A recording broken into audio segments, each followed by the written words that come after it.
My name is Matt, but you can call me Absol. It's been 9 generations, and my excitement for a new Pokemon adventure has never once dwindled. Okay, no, this is a new game! Oh, it's a new generation, it is! Scarlet and Violet. And this movie will show my first experience with the Paldea region in Pokemon Scarlet. I hope you enjoy.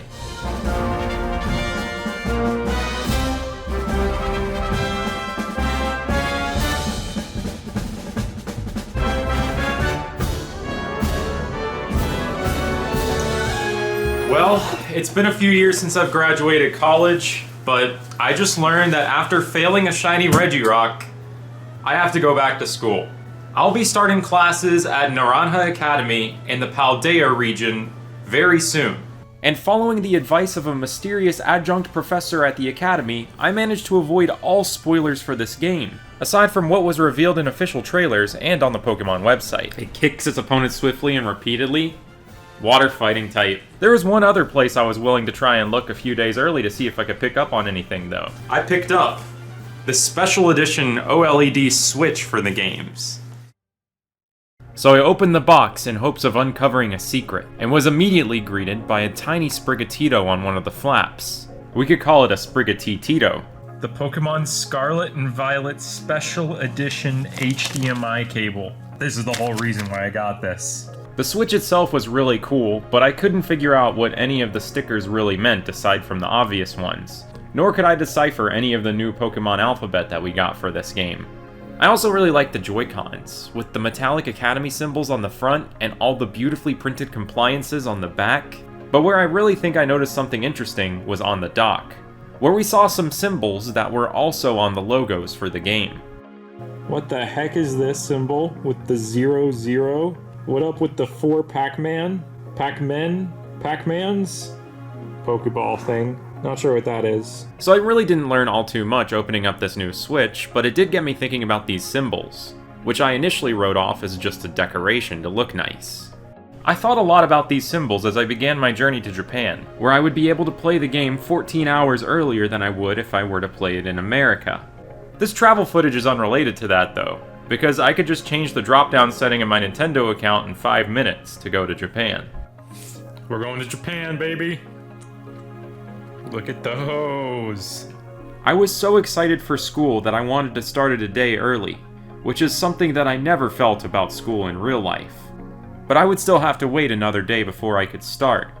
So I decided to get one final list of speculations in, on a nighttime walk.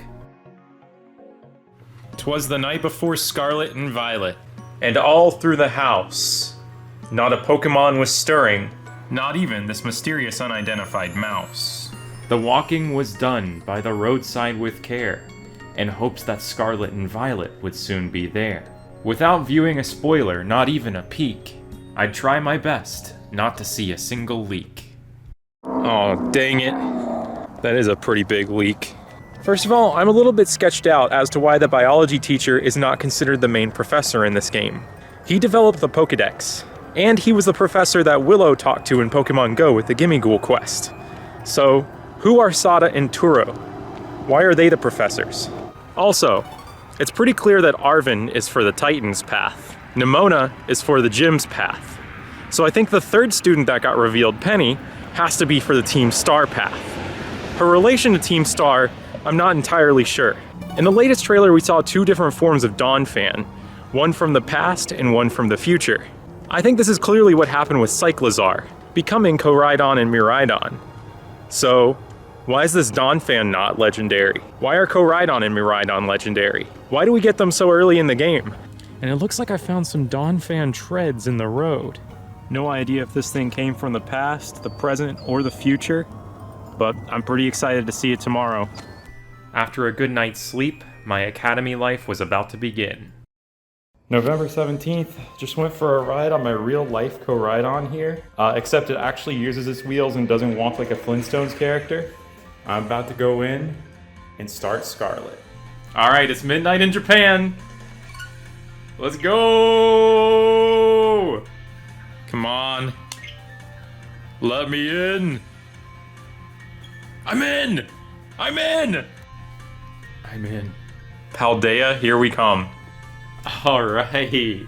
Things started out with the most robust character creator we've had in Pokemon so far. It's nice that we have the ability to choose this from the beginning. Yeah, that works. This might be the longest I'll ever spend on the character creator in a Pokemon game. Naranja Academy. Got a nice cup of joe. I like that the coffee's animated. It's a nice little touch. We don't even talk with the professor there. That's pretty interesting. It's just like an enrollment sheet. Brings up even further ambiguity about who's the professor in this game. There's the principal. Don't know what kind of vibes I get from this guy. Clavel. Okay, so he's the professor type at the beginning of the game, introducing us to everything. Chairman Rose was last game, and we know how he turned out. I was then introduced to some familiar faces and some new Pokemon for the very first time. It's that salt mushroom thing from the radar in that one trailer. Oh, new Tauros! That is cool. With no Professor Sada or Turo in sight, I was welcomed to the Academy. And then, before I could even see my own home, I was introduced to the legendary. Koraidon!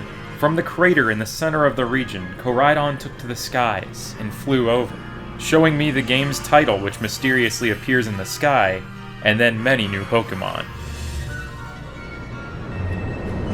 What are those?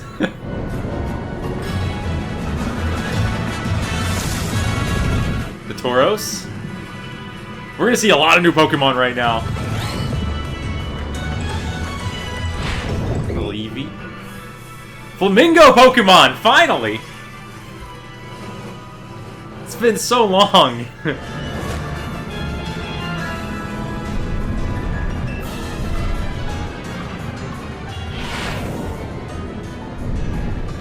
Overwhelmed by seeing a game's title screen suddenly in the sky, Koraidon lost consciousness and fell into the sea.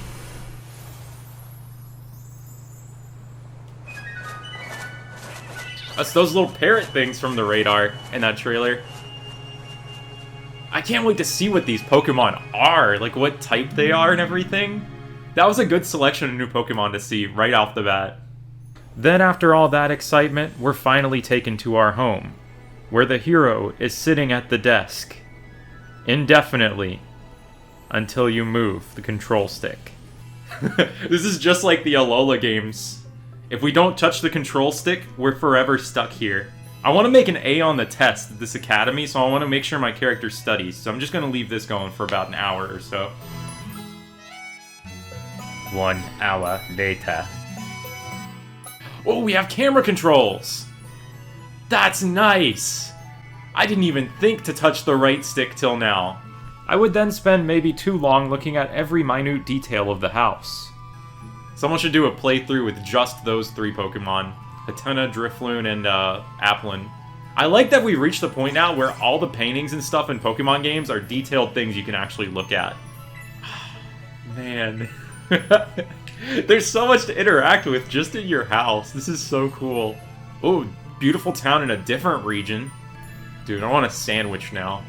Then Director Clavel showed up at the door, even though he was missing the big game that was on TV. Decked out with 6 Premier Balls. That guy's fancy, he bought 10 Pokeballs to get those. It was time to grab my stuff and head out the door. Dude, no way, shiny hat and bag? And of course, I somehow found ways to goof off when my only goal was to walk down maybe 10 steps and walk out the door. We have 0 life points. Whatever that means.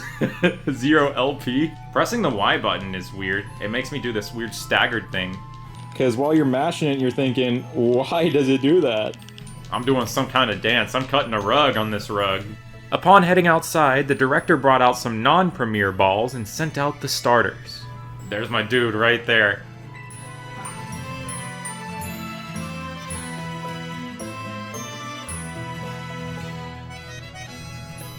Oh, now we can run. Is that an Eldegoss? I cannot tell. It's a level 2 Pokemon. Interesting. After stopping to sniff the flowers, I made it to the house down the road, where we meet Nemona, who I would call our rival, but she kind of outclasses us at this point in the game, since she's already a champion-ranked trainer. There can be multiple champions in this region, by the way. And I also got to pick my starter, Fuecoco, which I named Croclet, like chocolate, but crocodilian. Let's see if she picks the strong one or the weak one. The weak one. Been a while since we've had a rival pick the one that's actually super effective against us now. Then it was time to battle against Nemona. Instead of using one of her regular Pokemon, she decided to use her new starter, in order to hold back against us. Which is such a unique twist on the typical friendly rival dynamic we've gotten in the past few generations. Because instead of feeling like we're continuously crushing the dream of some kid who's also starting out on their journey, we're battling against a trainer who's already become the champion and is just looking for a new challenge and a friend. And we have to work towards becoming stronger so we can really become her rival, and see her go all out without holding back in battle. I also really enjoy the simplicity of the new battle interface, and how certain things like gaining experience and prize money that once required button presses are now less intrusive pop-ups that just show up in the middle of battle. After defeating this champion, we get a sandwich from Mom. I like how it explains what a sandwich is. Then it was time to learn how to catch a Pokemon, and this time the catching tutorial is something we get to be a part of. I thought we were required to capture this Lechonk, but it turns out you can just knock it out if you want to. I caught it anyway, big guy, and was excited to keep it in my party in hopes of seeing what it would evolve into. I was then free to explore the Route 1 of this game, Poco Path. And despite it just being a narrow, confined path from point A to point B, it manages to condense what a lot of exploration in this game is all about into this aptly named tiny little path, without getting the player lost. There are more intentionally placed fixed spawn wild encounters here than anywhere else in the game, to guarantee that the player sees certain Pokemon on their adventure, and some of these blend in so well with the environments you'd think that they'd just be decorations, yet they can be encountered. Of course, some of them still can't, but it's still a very neat touch to show how far we've come from early overworld encounters. It felt so full that I had no idea how confined I really was in this area compared to the rest of the game, and I was having a blast. What is this, too? Oh, it's a little spider, Tarantula, because it's round. Scatterbug. I'm curious how Vivillon works in this game, so I'm going to catch one of those. At this point, instead of walking into wild encounters, I was throwing my Pokeball out at every Pokemon because I was still so used to Legends Arceus, where it's the only way to encounter Pokemon, or you die. I of course also had to test out the encounter system in this game, to see what shiny hunting would be like. And it seemed very fast and promising. Despawning and spawning new Pokemon felt as fast as it did in Sword and Shield, but this time Pokemon would show up shiny on the overworld, meaning you wouldn't have to encounter them in order to check. I wanted to hunt a shiny, but I also wanted to actually progress in the story. So I showed a little restraint and moved forward. I can see myself playing this for hours at a time. Oh, a cutscene? Go! Yow! I thought that was Nemona saying that for a second. Pokemon Go! Down the cliff awaited the injured Koraidon, who screamed at some dogs, which caused us to fall off a cliff and be saved by our phone. Next time I fall off my bike, I'm just gonna raise my phone to the sky and hope for the best. And I approached the injured Pokemon to give it a sandwich. This is powerful. This is how you befriend a legendary Pokemon. Eat a sandwich. The sandwich gave Koraidon a surge of power. It transformed into a truly legendary-looking form and carried us out of this cave, before it reverted back to its other form. But this time it was conscious, and we could interact with it for a funny sound. Wow! Further down the path at the lighthouse, I'd meet another important character, Arven, and also learn a detail that I did not predict. That's Sada's son? I had no idea. That's crazy. This was the first mention of Professor Sada in the entire game so far, and there was clearly some connection between this family and the legendary Pokemon. Arven wanted to test my strength to see if I was worthy of keeping Koraidon by seeing if I could take out his little tiny squirrel in battle. I think it's pretty clear that he wanted nothing to do with this Pokemon anymore, so we were entrusted with Koraidon's Pokeball. And then it was time for me to go to school. But of course, there was a lot to see on the path to the school first. There's a trainer. As you can see here, I ran right up here to wait to be spotted by him, but nothing happened. Because in Paldea, you're the one who initiates the trainer battles when a trainer's eyes meet. So every trainer is optional. Dude, the wild Pokemon coming to watch? Those Lechonk are stressed. Walking in completely the opposite direction of the school, I'd find another new Pokemon. Wiglet! They prove to be difficult to actually encounter though. Oh, they hide! I really started to wonder if I had to unlock something in order to even encounter these things. How do I battle them? I will figure out how to battle these Wiglet, this is crazy. But before I could encounter one of them, I noticed something different. Different battle music. I wonder why the music was different for that one. I was already so used to the that you hear on Poco Path that I was shocked that the game already moved on to a different wild battle theme. Okay, I managed to get one there. That was tricky. Or the fact that it moved on to a different wild battle theme at all, since we normally just get one for regular Pokemon for the entire game. Oh, the way the Pokeball looks in the water. That's a little bit trippy. Veluza? Wonder what that is. Oh, there's a little bit of a size difference with those Psyducks. So that is a thing, that's pretty cool. And then I would maybe be a little too excited to see a certain Gen 5 Pokemon that I like. Deerling! Yes! I caught one to see how seasons would work in this game. What is this? What the heck are you, Shroodle? What on earth is a Shroodle? It's kind of got the Grafaiai eyes. If I had to guess, that thing evolves into Grafaiai. Before we got to the school, Nemona wanted to battle one more time, where she'd show us this region's gimmick. She's gonna terrastalize! That Palmy just had an idea. Not as brutal as a Dynamax explosion. After the battle, I was in the big city of Mesagoza, home to many beautiful Bronzong. Big Bronzong, hello. Bronzong, that's exactly how I feel about that Pokemon too.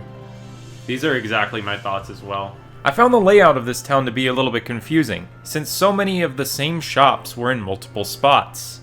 And most shops didn't actually have an interior. Instead, they were just a menu. You can also just buy these! Wow, that's pretty good for EV training. I was worried that every shop in the game would be like this, until I made it to Subway. I mean, every which way. Okay, this one has an interior. Thank goodness, I was afraid that every shop in this game would just be a counter. I researched sandwich recipes. I laughed at the idea of this guy being a sandwich recipe professor, but at this time, I did not fully understand the profound science of making sandwiches in this game. I eventually made it to the steps of the school, where I'd meet the third main story character. Oh, there's Penny, and Team Star. I had a slight hunch that this team of goofballs would not be the final antagonists of this region. And after a quick and easy battle, it was time to see my Scatterbug evolve. And it looks like the evolution happens exactly where you're standing, which is also pretty cool. And then Nemona showed up and gave me a Terra Orb. Pondering my orb. So I could send the second Team Star grunt packin'. Hasta la vista!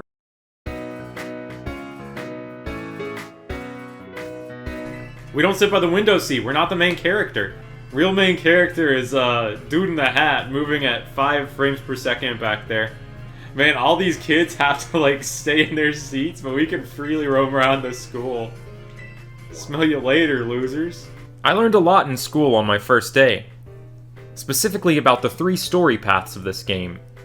Starting with Arven's path, the Path of Legends, where we're told to defeat 5 Titan Pokemon in order to collect the Herba Mystica. There's also Nemona's story, which is the most traditional Pokemon path, Victory Road, consisting of getting all 8 badges in hopes of becoming a champion-ranked trainer. All the gym leaders! I like how there's a backwards guy. My phone also got hacked, and a mysterious voice named Cassiopeia told me about the third path, Starfall Street, where we're told to dissolve Team Star by taking down the 5 leaders. Overall, this creates 18 different badges, 1 for every Pokemon type. And we're free to take these on in any order when we start the independent study project known as the Treasure Hunt.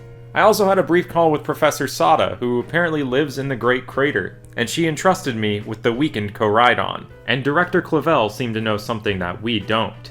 In addition to his little appearance after talking to Cassiopeia for the first time, I started to become very suspicious of him. Suspicious, suspicious, suspicious.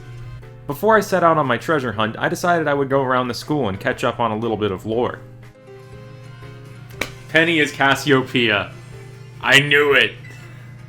She's gotta be. Galar. I was delighted to see that Sonya's book from Sword and Shield was in this game.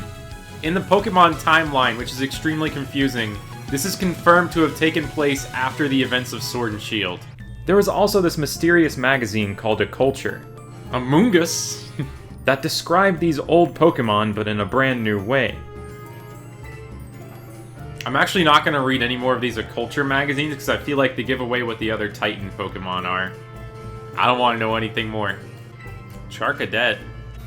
Oh, that's going to become Armarouge.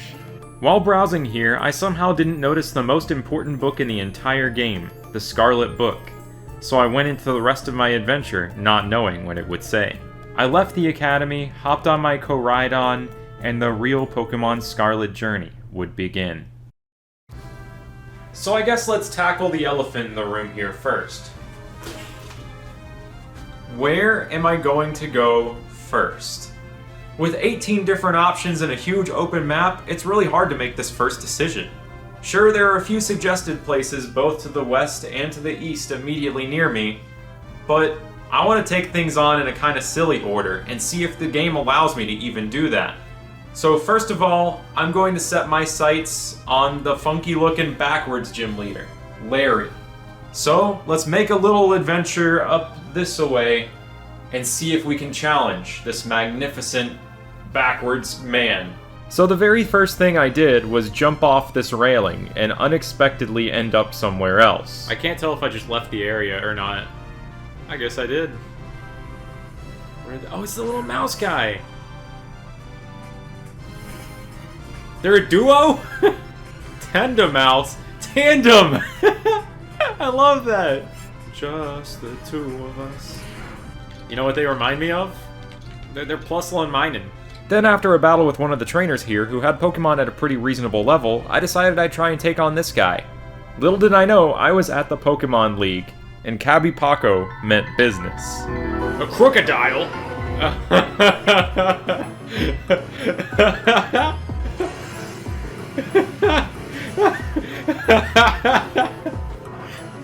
I'm not prepared! What a jump scare of a trainer to fight, man. Paco. After my crushing defeat, I decided to check out the Pokeportal feature, and I downloaded a Pikachu over Mystery Gift that may or may not sit in my event box in my PC forever.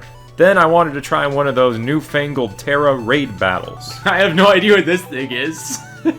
Looks like a miniature Blacephalon or something. Dude, what are those? Those are some evolved Pokemon if I've ever seen them. That looks like Quaxly's evolution, and I don't even know what that brown thing is.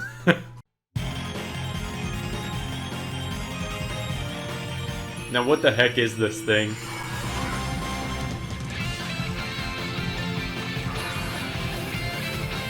Oh, there's a shiny Azumarill, that's cool. First time seeing a shiny Sparkles. It's a Toedscool! I didn't expect that to be related to Tentacool, what? Obviously, this goofy little guy would be joining my team for the time being. Also, I can't believe I didn't notice it resembled Tentacool until I saw its name. Lots of items. Naming it Ramblin' after the Ramblin' mushroom from Earthbound.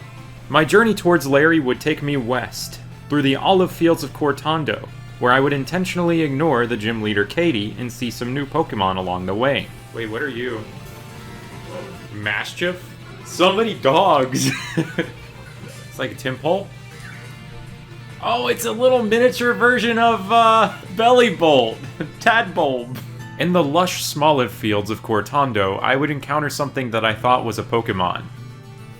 I thought that wheelbarrow was a Pokemon for a second. And I would find something that would let me have a very fated battle. Wiglet versus Diglett. I didn't think I'd be doing the final boss battle in the game just a couple hours in, but here we are. Sweep is evolving.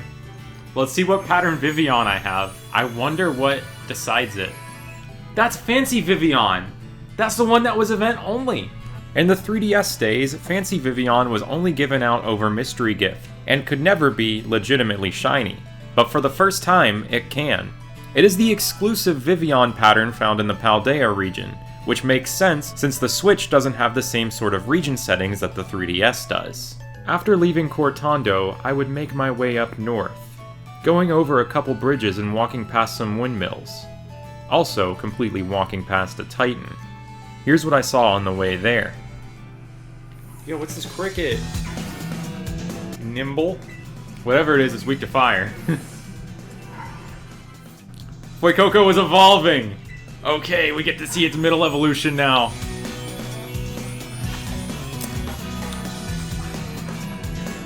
Dude, it's got a hat! Crocolore! I love this thing! What the heck? What's this? Little bird. Capsicid. Now, what are you? So many interesting little guys. What's this flittle? Whoa, it's shaking in midair. That's kind of sick. Kind of reminds me of UFO Kirby. I'm going the wrong way if I want to get to where I want to be. To fight Larry, my first gym leader. I'm so lost! I love it though, I'm adventuring. Though I had no idea where I was, Arven somehow did, and called me to tell me about the nearby Titan Pokemon that I would completely ignore. It felt like I was kind of endangering people by ignoring this one. There's a bunch of falling boulders here. Got all these windmills. I was surprised not to see an Escavalier here trying to joust with the windmills. I would then walk along this cliffside path until I hit an unexpected obstacle. Team Star. Another phone call? Cassiopeia. I would then be joined by another character who I couldn't be more wrong about in my initial theories when seeing him. Dude, that's Clavel! That's 100% the director in an outfit. Clive? I couldn't have been more wrong. That's definitely Clive. Who's Clavel? I wanted to do my best to ignore these guys too, so I could make Larry my first badge. I have a mission. I wanna fight Larry first. I don't want to do anything else other than fight Larry. But the blockade they set up made it difficult for me to think that I could actually do that. I tried to be crafty and go around it, and instead I discovered that there was no fall damage in this game, and I could go through the desert instead. Okay, I guess I'm in the desert now. Oh, we're starting to see some higher level stuff now. I'm definitely venturing outside of what my team can handle.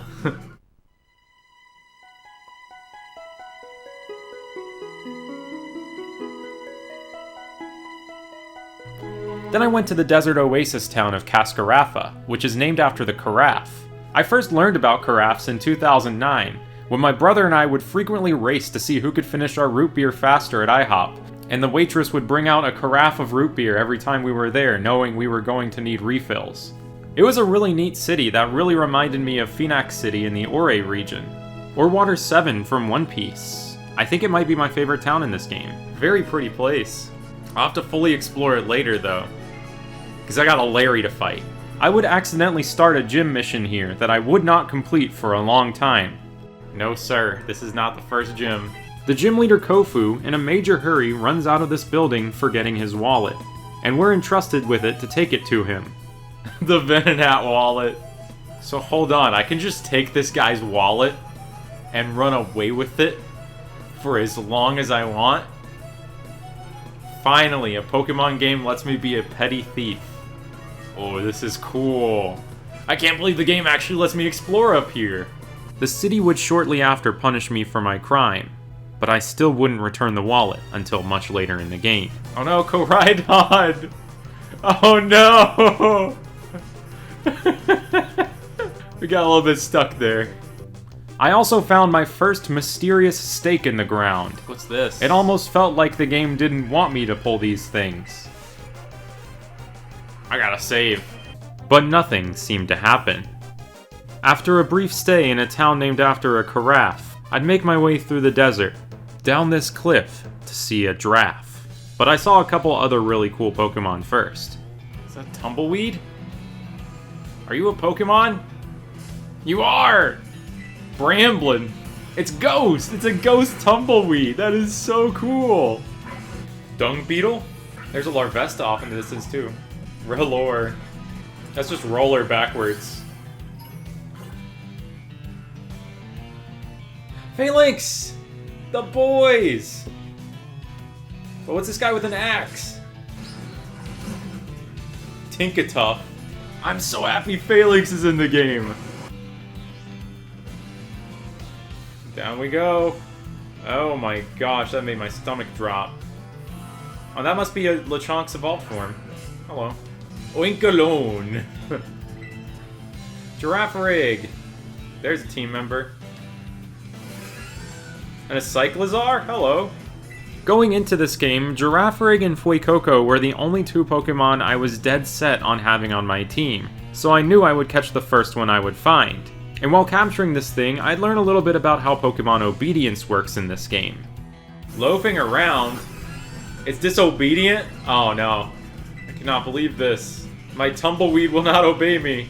For the second time since Legends Arceus, Pokemon with your own OT can disobey you if they're caught at a level above the maximum obedient level you currently have. You can still train fully obedient Pokemon above this level and be fine. What matters most is the caught level. I like this more than Sword and Shield system of not allowing you to capture Pokemon above this level at all. Got it. Got my Girafarig for the team. With my new disobedient Giraffe in tow, I would make my way towards Casseroya Lake, seeing a few more Pokemon. This looks like a Minecraft character. Knucklestack. Oh, Pawmi evolves. Is that a claw? No, what are you? Cute. Level 51? I was grateful my Tandemaus had Runaway. I was way under-leveled for this area, and I was worried that Larry's Pokemon would be at a similar level. I was also worried I might find a shiny that would be a struggle for me to catch. Wait. Hold on. That looks different. Dumbfounded that my second one I had ever seen was a different color, I waited for it to sparkle. It's not shiny! There are just different colors of it, okay. Yeah, there's a pink one. It's kinda cool, there's so many different colors. That also makes me wonder what the shiny is. It was here that I also learned that one of my favorite Pokemon that's been playing The Floor is Lava for 9 years was finally given permission to land. Tropius! Tropius can finally walk! After almost 10 years. Just photo evidence. Oh, hello. I think you clipped through the bridge there. Just a tad. Why are we on our floaties here? We're not on the water. We're almost there. We can make it to Larry. We really can. It's a bit of a crazy journey to get there, but we can do it.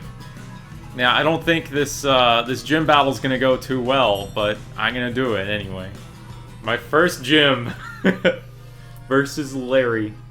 The gym test here was to order the special secret menu item at the Treasure Eatery, which you could either get by guessing correctly, or by getting clues around town battling trainers. I'm glad I did this challenge so early in the game because I didn't know what the generic NPC characters looked like yet. I didn't even think twice about this office worker guy I got a hint from. Lemon? These battles around town were pretty tricky for me at this point, with most of the Pokemon being well above my level. But I seemed to manage just fine. Squawkabilly, that's the name of that one. Medium. Shooting stars, that was kind of cool. I need to wish on one of these shooting stars to win versus like an Ursaring right now. The scavenger hunt for this gym challenge was fun, but I also like that if you already know the order, you can just skip it all in the first place. Things seem to be going well though. That is, until I got to this little kid. Feel bad for this little kid. Never judge a book by its cover. And pay attention when someone has 2 Pokemon. Alright, we win. Had to really cheese that. Dang, she's got 2? Oh no, she's got 2. She's got 2. After losing, I needed to get stronger. So in order to defeat the gym in-game, I decided in real life to go to a sandwich shop. I would normally want to make my own sandwich, but I already failed so miserably at my first attempt in-game that I wanted to leave the creation of this sandwich to the pros. Alright, I got 10 minutes to create this sandwich. The pressure is on. Oh no! I button mashed! With the meal power boost from my sandwich, I returned to the game and did some level grinding, seeing many more new Pokemon. Is that what Fido evolves into?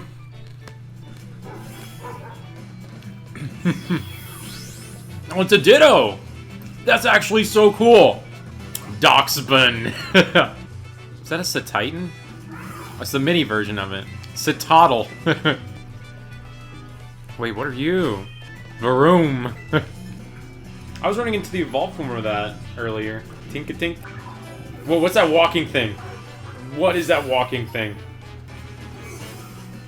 That is cool. Low kicks. Whoa! What is that? Espathra. That is cool. After I tumble this weed, we're gonna reach level 36, which is traditionally the level for a starter evolution. So, let's see, potentially, Fuecoco's final evolution. I am so excited to see what this thing turns into. I have no idea. Oh, that is crazy! Skeledirge? It's ghost type. Dude, are those its eyes? Does it have like a little fire spirit haunting it? That is so sick. Another unexpected evolution happened that I didn't notice until I healed up at the Pokemon Center. Wait. When did this happen? Mousehold? It totally skipped that animation! I did not see these things evolve! When did this become a Mousehold? With a much stronger team, I was able to win against this kid and get the final hint for the menu item. I finally knew what to order to challenge Larry, and to ruin some people's dining experience. That's it.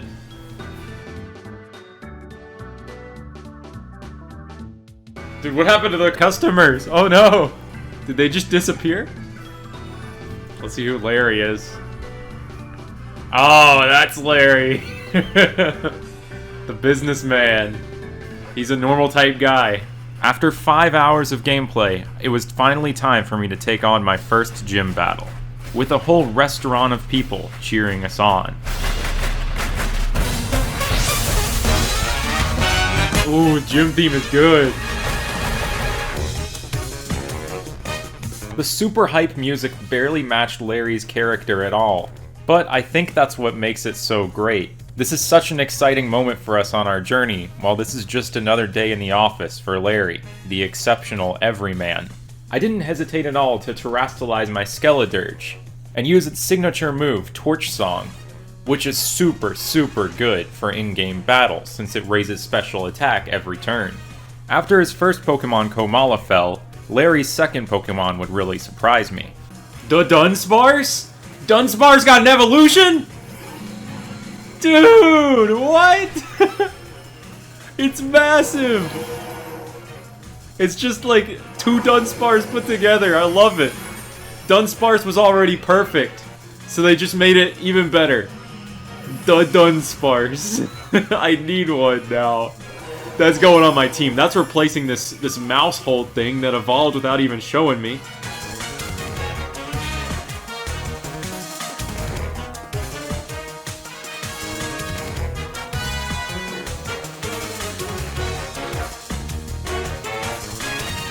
Rare usage of the item Awakening. With his third Pokemon, something awakened in Larry. This was his final boss of a JRPG moment, where the entire world combined their forces and cheered him on to victory, all showing up when he needed them most. And then, he would try.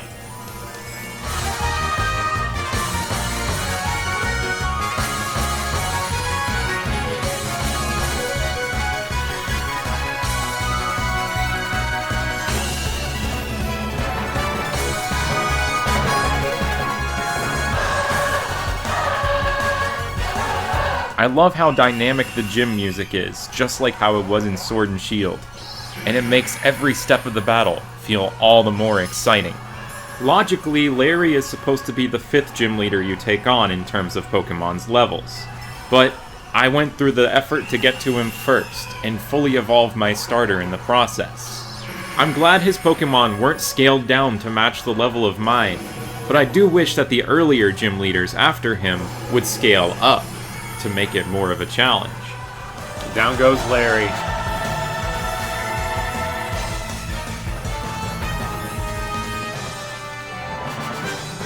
With 17 badges to go, my journey was still far from over. I'm not even going to set a destination for my next thing that I do. I'm just going to keep going until I stumble upon something for the story. Hopefully it won't be like something that's intended for level 60 Pokemon though, because that'll be bad. And my aimless journey would take me north to Montenevera on Mount Glaciado. This is home to the next gym badge, even if you're going in a logical order based off of Pokemon's levels. And I of course saw many things on the way up there. Whoa! What? Bombardier? It's like a stork! That's so cool! Oh, hello. That's gotta be Tarantula's evolution. Spidops. Oh! Toadstool's evolving! Or Toadschool! It's gonna be Toadscruel. Oh, look at that! It is Toadscruel! I love the colors on it. Ooh, what's that fish? Never seen that fish before. Veluza! Upon learning the new move, Twin Beam, my Girafarig would evolve. Girafarig's evolving! Yes! I guess it just happens when it learns that move or something. Many old Pokemon who got new evolutions back in Gen 4 also evolved upon learning a move. This has me hopeful that Farigiraf will be a permanent evolution, rather than just a regional variant exclusive to the Paldea region. I hope the same goes for the evolution of the next member of my team. There's a Dunsparce. There's my next team member. Caught it. This guy's the king of sandwiches. And I'm sorry, Mousehold, but y'all just got evicted. Go-Go, what are you doing? Go-Go, no! How does it walk down the mountain like that? Dude, it's really the star of the show right now. Dude, look at that Go-Go go! Dude, there's another one! It's like Ladder Goat, but going down the mountain. Clodsire! What a beautiful specimen. Oh, big Greavard. This one's a whole grave. Houndstone. Montenevera. Oh, we got a ghost-type gym leader here. The gym leader here, Rhyme, is a rapper, and her gym challenge is to be the opening act doing double battles. This is the only place where you can do double battles in the entire game. I decided as opening act I would need to have my own rap. So here's the Pokerap, but only with the Kanto Pokemon that are programmed into the game. We're about to tool-assisted speedrun this kid. I want to be the best there ever was, to beat all the rest. Yeah, that's my cause. Electro, Diglett, Mankey, Jolteon, Dragonite, Ghastly, Vaporeon. Catch 'em, gotta catch 'em all. Pokemon, I'll search across the land, look far and wide. Release from my hand the power that's inside. Venomoth, Golduck, Grimer, Moltres, Jigglypuff, Wigglytuff. Catch 'em, gotta catch 'em all. Gotta catch 'em all. Pokemon, Primate, Meowth, Magneton, Gengar, Gyarados, Slowbro. Yo, we get an evolution on stage. Dunsparce. Rhyme would then make her grand appearance. Persian, Magnemite, Ditto, Cloyster, Charmander, Pikachu. Rat battle? Who's she going up against? This kid. Pro Cashier. I'm gonna have to put this rap on hold for a second to see how hard she destroys this guy in the rap battle. Oh! I feel like no amount of level grinding would ever prepare me for a rap battle at this gym. Oh! That kid got demolished. Venonat, Hypno, Flareon, Drowsy, Raichu. Rap battle. The game spared me from failure by not letting me challenge her to a rap battle, so I went with a gym battle instead. Here we go! Or we don't, because there's nothing here. Tauros. Shelder.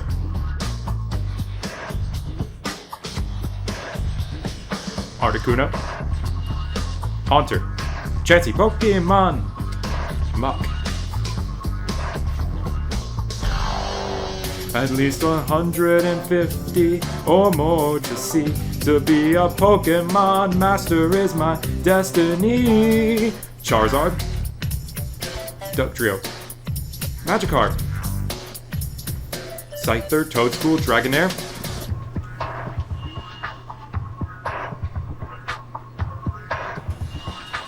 Go, little dog, go, little dog, go! Psyduck, Arcanine, Eevee.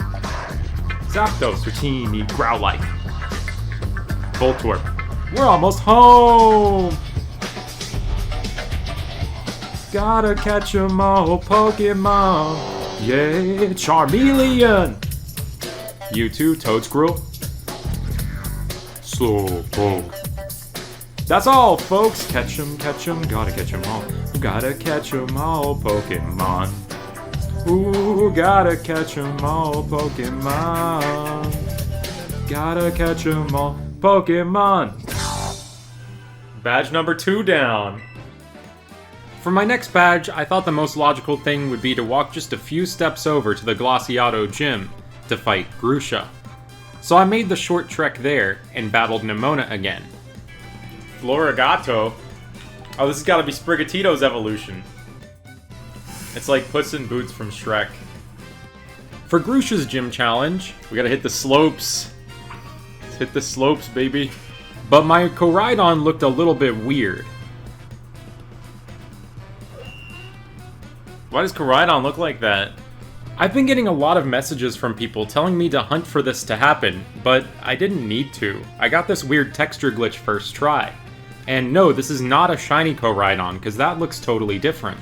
I want to say that this is a texture glitch that happens, perhaps from a scrapped effect for how it looks when walking on snow, due to how its whole body takes on a whitish appearance. That was easy. Why does it look like that, though? I don't know.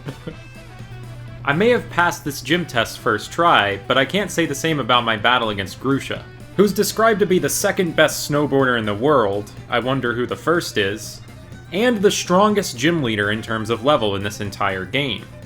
Instead of level grinding to beat him and potentially get over leveled, I decided I would take on some different badges and come back to Grusha later. I thought I'd mix things up a little bit for the next badge and drop in on a Team Starbase. Okay, I guess the one way to go is down. We're taking on Team Star? I guess we're taking on Team Star now. Let's do it. But the game didn't let me unless I went to the front entrance. Ring the bell and storm the base like a decent person. That is silly. Dude, what is that? What am I looking at? Is this Wireless? Scovillain? Oh, it's a pepper guy! So I decided to keep going towards a different thing instead. My first Titan Pokemon, the Lurking Steel Titan. Oh, what is this? What Pokemon could that be? Going into the game, I was under the impression that most of the Titans would be past or future Pokemon, like the Donphan. So I was trying to figure out what this thing was, but it was a new Pokemon entirely. What is this thing?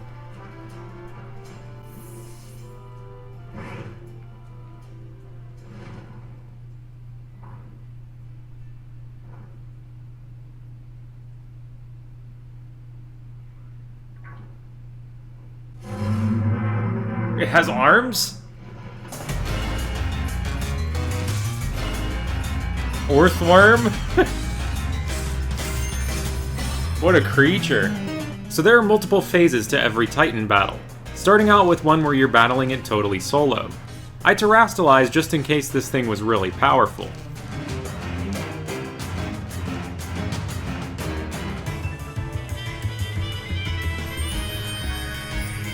I might be a little bit overpowered for this. Then, before phase 2 of the battle, you have to chase the Titan somewhere else. Orthworm puts up the biggest fight in this game of chase, randomly disappearing underground until you can get the blue exclamation mark to go over its head.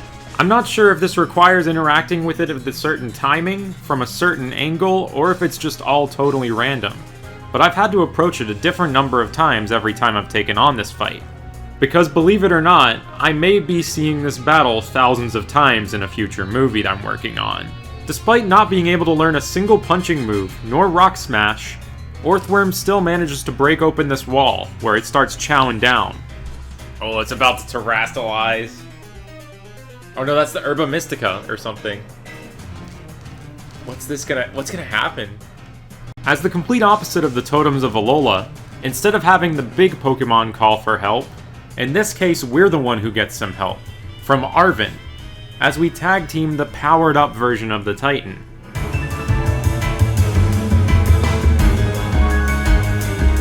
Without even healing up beforehand, we can terrastalize again. And I didn't really need Arven's help all that much for this battle. One shot!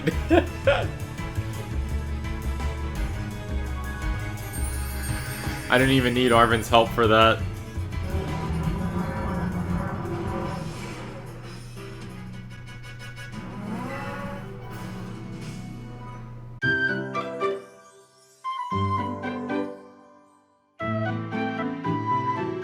With 3 badges down and 15 to go, I fed my sandwich to Koraidon and discovered the power of the HMs.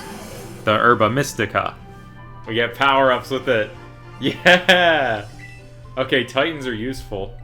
Upon leaving from this first Titan fight, Arven would mysteriously tell something it was okay to come out now, which seemed sort of sinister at first. I had a theory what this thing was.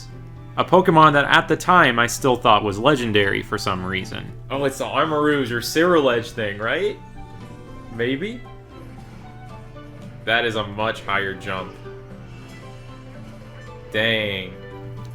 Upon defeating this Titan, Orthworm starts appearing in the wild, when it wasn't previously possible before. This is unique among all other Titan Pokemon, and I still am not sure why. Looks like a Mario character. I would then make my way through the colorful tag tree thicket to go up to the front door of the Team Starbase I fell into earlier. The Team Starbases revolve around making use of a feature that I really didn't use all that much in my first playthrough. The Let's Go feature, where a Pokemon runs around outside of its Pokeball outside of battle and automatically attacks other Pokemon around it. You use the first 3 Pokemon in your party to knock out a certain number of Pokemon within a time limit in order to defeat the base and face the boss. I didn't really use this feature all that much because I didn't like how you didn't get as much experience from it. But as I've been starting other playthroughs of the game, I've been using it a little bit more frequently. The Navi Team Star base here has a leader named Atticus, and primarily uses Poison-type Pokemon. We got that done pretty quickly. Then the Ninja Man himself rode up on a massive car called the Starmobile, made up of Revavroom and Varoom. And it was time to face him off in battle. I was thinking Psychic types like my Farigiraf would work really well here, but he actually kind of walls them with his Skuntank. Thankfully, it couldn't hit me with Sucker Punch at all thanks to my ability though. I would then see a new Pokemon. Revavroom. That's the thing that's on the car. Thanks to this thing's steel typing, my psychic moves aren't super effective against it either. By the way, the music that plays during these Team Star battles is incredible, but I'm saving it for later in the movie. It would then be time for UFO Kirby the Flittle to be used for the very first time in battle during this entire playthrough. I still had no idea what this thing would evolve into, even though I had already seen it. I had just not connected the dots. Another Revavroom? Oh, we fight the literal car. And unlike normal Revavroom, these Starmobiles are one type. And they all have signature moves too, based off of what type they are. This one uses a poison type move called Noxious Torque over and over again. It was kind of like I was fighting another Titan, really. The main thing that was really on my mind during this battle was wondering what the reward was for defeating these Team Star bases, since both the gym badges and Titan badges were pretty helpful. But really, all I got was some lore, and something that made me really question why I was trying to take down these team bases in the first place. Atticus was just this guy who was bullied, who's really interested in old-fashioned ninja stuff, and really good at designing outfits, who apparently saved some students from being bullied.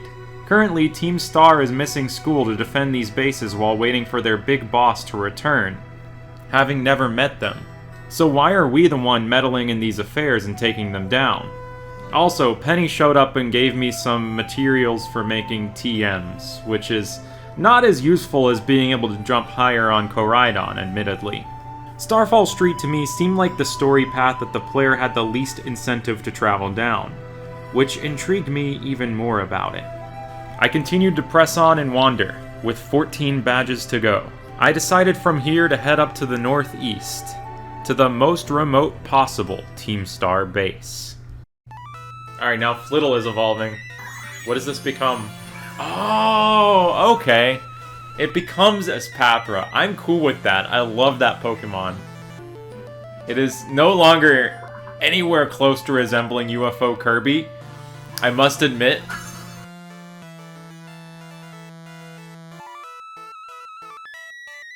That's so majestic seeing them take off there as I'm climbing up this tower. Dude, where did I drop down to now? But when I got to the base, I realized challenging it might be a little bit ill-advised at this point. Yeah, I can't take these on yet. Level 54? I'm gonna go somewhere else. I'm gonna go fight that Donphan thing. I quickly realized that level grinding isn't a necessity at all in this game, because you'll always have something else story-related to go do instead, if something seems out of your league for now. What? I'd be staring at it like that too.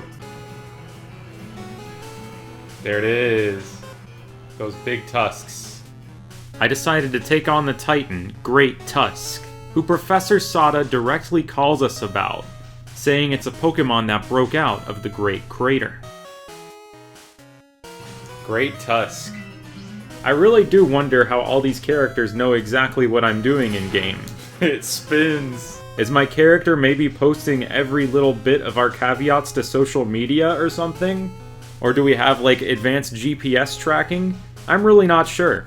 I just knew that my draft was super effective against this ground-fighting mammoth that can apparently vanish into thin air, and clip through boulders as it destroys them.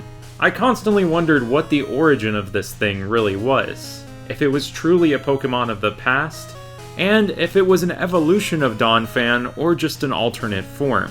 I also wondered if I would eventually be able to capture it. All I knew was that Amoonguss would also somehow tie into whatever this thing is at some point. And though it is a very high-level Titan battle, I didn't really struggle much with it at all. After taking down this Titan, I would learn Arven's true motives for collecting the Herba Mystica. Ooh, we get the full story here. My boss okay, it's not Armarouge. He wants to save his dog, who not even Pokemon centers seem to be able to heal. Old pup. It's a very simple but effective plotline that could move anyone to want to follow it. Forget about the gym challenge, forget about Team Star. I'm helping out this dog. Also, Koraidon ate another sandwich and it can glide now. Now it can glide! Yeah! It doesn't really gain much altitude though. It's more like we're falling, with style.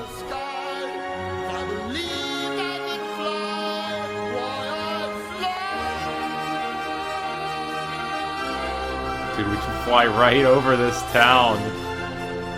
This is so cool. Oh, we're losing altitude really fast. After a detour through the beach after my first flight, I make my way down to the next Titan. Oh, it's those bird things. What are these guys? Kilowattrel. Oh, they're electric. Who's this little guy? Is this like a little dolphin? I finally went back to the mountain with the falling boulders, and saw a Pokemon I would never trust to hold a baby, because it apparently loves the sound of dropping things on the ground from up high. Oh, it's the stork thing dropping them. That's the Sky Titan.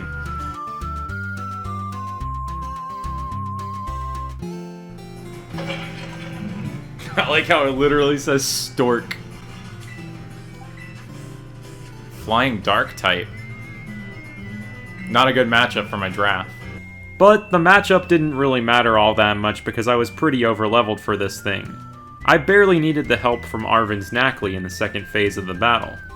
By the way, this is the only Titan that automatically goes into the second phase instead of giving you an opportunity to save beforehand. He then got smacked right down there. Another Titan falls. Bye-bye, Bombardier. Now I had 6 badges, and Arven's Mabostiff could bark again. And now I had the ability to surf over water. Water! Yeah!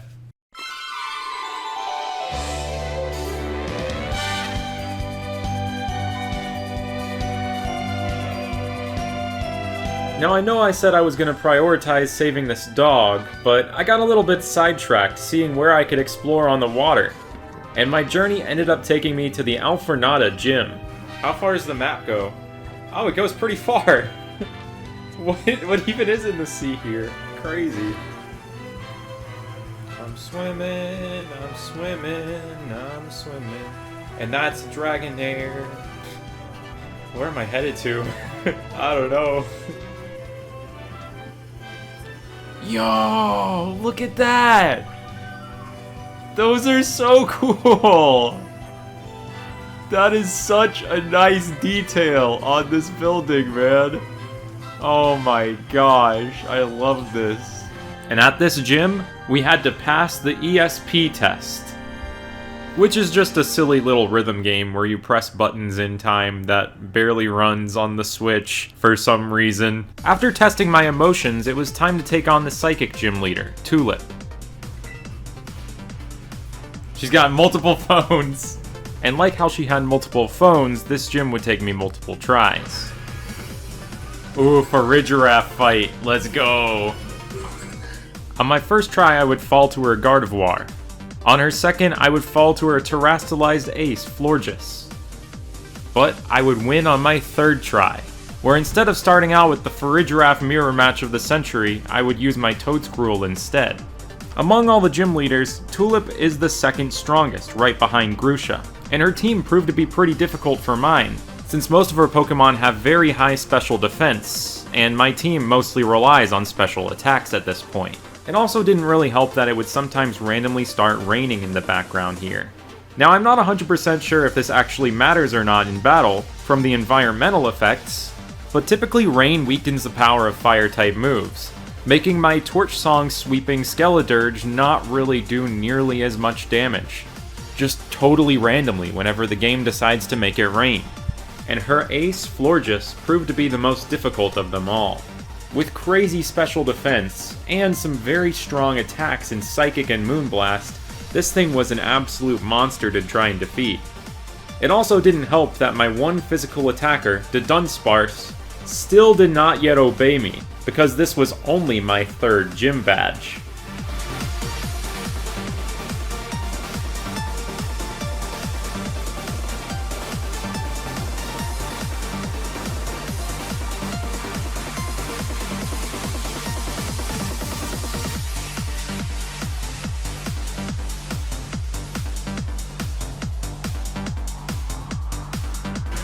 There we go.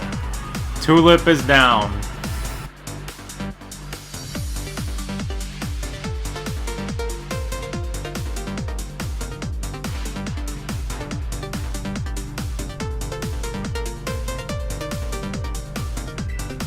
I think my Dunsparce might finally listen to me now.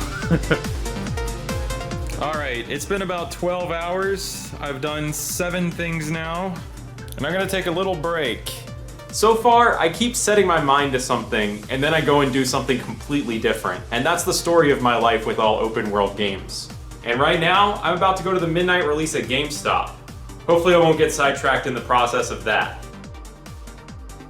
Alright, well I've pulled up at my destination, which is not GameStop, dang it. Hey, I have a mobile order for Matt. I can't believe this is the second time I filmed myself eating something in the car today. Alright, I made it to GameStop, where there seems to be a pretty big line out the door. And it's pretty cold outside, so I'm gonna just stay in my car for a minute here. I think this might be the meanest flex I can possibly make right now. Look at everyone waiting. Oh, I got the game. Now's the time that I ask the people of GameStop the ever important question, what starter are you picking? I didn't go into my personal reasons earlier, but I picked Fuecoco because I just think it looks like the biggest friend. And I don't regret my decision at all because I think Skeledirge is one of the coolest starters we've received in years. Let's see what the people had to say. What starter are you choosing? Grass Cat. Could you flip it? That is perfect. Quaxley. Fuecoco, little man. I'm picking Quaxley. I'm picking the grass. Picking the water. Picking the Doug. I'm picking Fuecoco. I'm probably gonna pick water because I feel like everybody's picking fire. How about you? I think I'm gonna go with fire. It looks pretty clean. It looks pretty like Mainstream? Yeah, but it looks pretty clean. I like the design. If I had to guess, it's gonna be like Fire Ghost or something. So I think it's pretty cool. Whichever the fire one is, I don't remember the name. I am choosing Fuecoco. Guess. After learning which starters people were picking, some legend bestowed to me my real pre-order bonus for this. A rock with a snowman painted on it. And I won a raffle and got a waffle iron and a Score Bunny plush. I also got the games too, I guess, in these pins. Pokemon. Then I went to an after party at another place, where a lot of people were starting their adventures. And someone noticed something pretty cool about the Joy-Cons. Look, It matches, that is totally wild. matches. Because he has white. He has double white. And even across the world, where I got the game, the celebration of this new generation was still in full swing. I've got some Pokemon Snacks of Champions, and some Mountain Dew in a Scarlet and Violet can.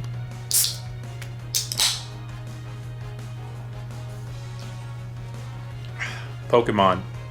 About to hop in a Skype call with some friends, and I might try some shiny hunting. Without knowing what a single new Gen 9 shiny looks like yet, I wanted to sit down and focus on trying to find a shiny instead of progressing in the story. Mostly in this area with Girafarig and Tauros. But as soon as I was told you get the ability to dash faster when you take on the Titan Cloth, one of the first Titans you're suggested to do, I knew I needed to take on that crab instead. I ran right into it and did nothing. So here's this giant enemy crab, and you attack its weak point for massive damage. Now with 8 badges, which would normally put me at the end of a Pokemon game, I started shiny hunting with the ability to dash, making new discoveries along the way. Good hunting it. Is this still Tauros? That's a Ditto. That's cool. There's a cyclist sliding down a cliff. Dude, what is the deal with Tauros? You want to know? Yeah, confused. There's just different forms. They're different types. Oh, that's cool. The one with the red horns is rare. I paid extra close attention to the Tauros, without even knowing that they actually had a subtle shiny. I honestly thought it would stand out quite a bit. But my first shiny would not be a Tauros. It would be something else that almost felt like a new Pokemon to me with how long it's been since it's been in a 3D game. Is that a shiny Deerling? Is it? Or am I stupid? It is! Yeah. It is! It's in a horde. It's a different orange. I'm gonna take a picture of it. Good thing you were checking them. Look at that! Alright, let's encounter. Saved right before the encounter too. So sick. Nice, dude. My first shiny of Scarlet and Violet. I really do like this line a lot. One of my favorite Gen 5 Pokemon, so can't complain. Critical capture? First critical capture. Let's go! The orange stood out a lot more than I thought it would. I named it Ambiguous Autumn, after some ancient shiny hunting lore that has unfortunately been lost to time forever. That was after maybe like 2 hours of hunting. or 2 hours of concentrated hunting. Oh, look at the shooting stars. Normal Psyduck? Oh, we missed the Deerling Sparkle entirely, okay. I then decided to explore a little bit more, and found some new Pokemon in the process. What the heck is this thing? Big catfish! Dondozo! Huge. Is this the evolved form of Wiglet? Wugatrio, and it's red. I didn't think they'd do a trio for it. I didn't think so either. Alright, my pals have gone to bed. I have not. I might take on Grusha again. Then it hit me that while I was at GameStop, I received this rock that would be the ultimate power-up for taking on this gym.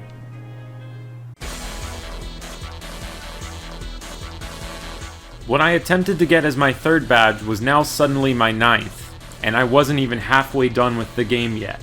Feeling an immense surge of strength from seeing that snowman painted onto that rock playing the guitar, I was able to overcome the obstacles that stopped me on my last fight versus Grusha. That main obstacle being Satitan. Satitan has the ability Thick Fat, meaning my fire-type moves from Skeledirge aren't nearly as effective as you'd think they'd be. But now my Dunsparce was fully obedient, so I could use it instead. And while at the beginning of the day I was pretty much exclusively using my starter in battle, like I did when playing Pokemon games when I was like 6 years old, all the members of my team had grown stronger, and we're actually seeing some action. In just one day I had grown so much on my journey. But since Grusha was the strongest gym leader, I was worried that this was the summit, that things wouldn't get more difficult than this. And thankfully I had nothing to worry about. Because even the strongest gym leader's Pokemon are lower level than the strongest Titan, and the strongest Team Star leader.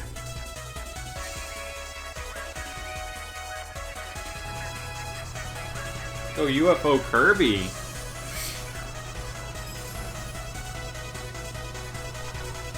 That's another badge.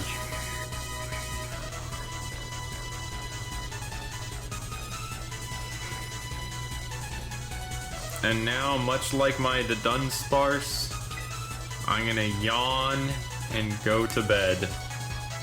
Pretty awesome progress for a first day. There's a long-standing tradition in all of my movies now that gotta end night one with one of these night shots of me just talking about the game. Can't believe this game is real. I don't want to go to sleep right now. I'm just sleeping because I have to. I'd rather be evicting households of mice from my party because they randomly evolved and lost their runaway ability. But I guess I'll sleep instead. Tomorrow, my Paldea adventure continues. And I'll most likely battle and or capture a Pokemon. Mark my words. That's my prediction for tomorrow. Good night. November 18th. Koraidon has definitely surpassed my bike in many ways. First of all, I am incapable of feeding my bike sandwiches. Alright, day 2. My main goal today is to beat the 5th Titan and maybe find a shiny Pokemon. Let's see what else I get done, because I'm probably going to do a lot more. And I had something amusing happen not even a minute into the day.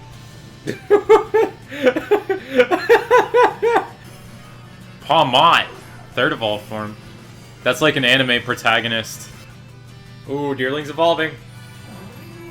Shiny Sawsbuck.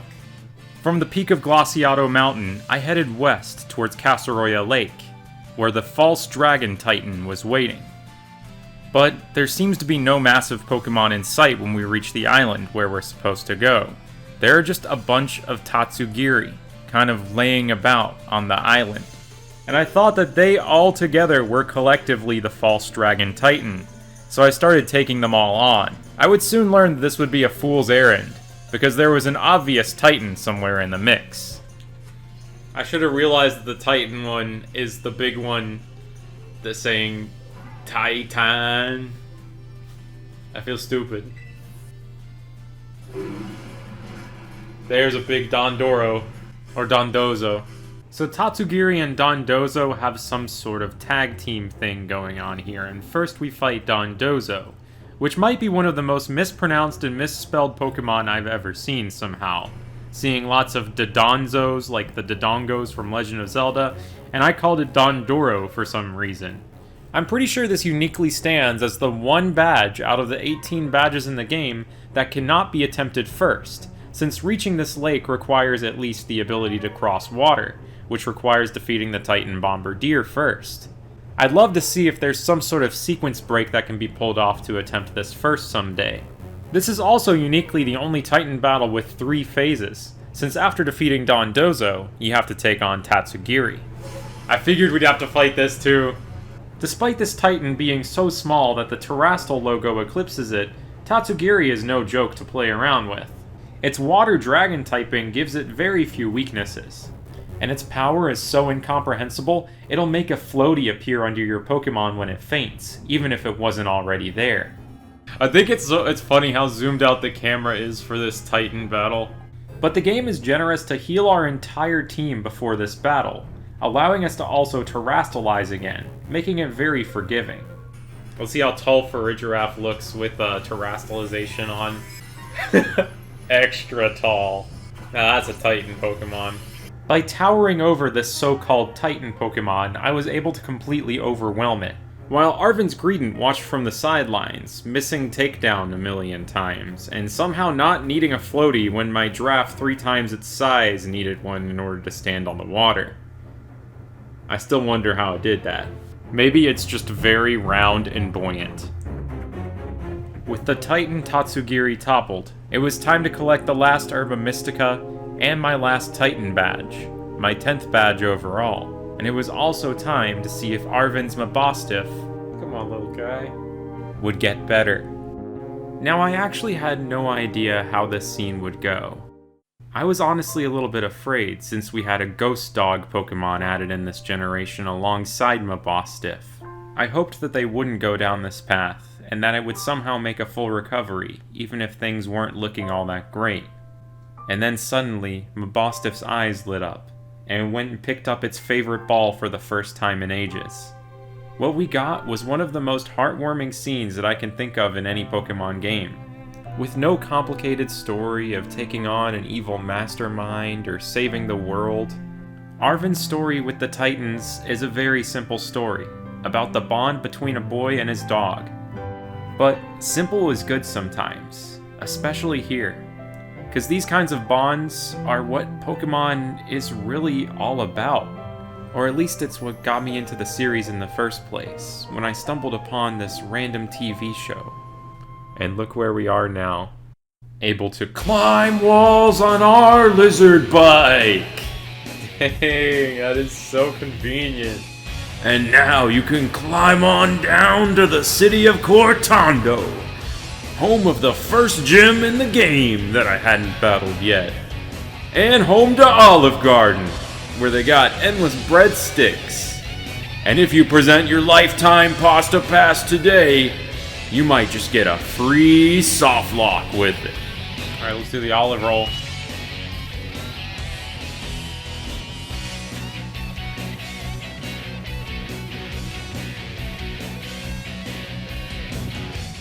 A lot of loading. I started the olive roll and I've been on this black screen for almost a minute now, just hearing Smoliv noises. I'm not sure if it's working or if my game glitched. Nothing I'm doing is doing anything. This is the darkest Olive Garden I've ever been to. Yeah, I got stuck on that black screen and I had to reboot the game and go back there. Okay, now it works. So the gym test here is to roll this olive into the goal. To me, this one feels the most like the Sword and Shield gym tests. And the physics of rolling this olive are very fun, and the walls of the course are but merely a suggestion. Yo, did I just break it? That was the secret right there.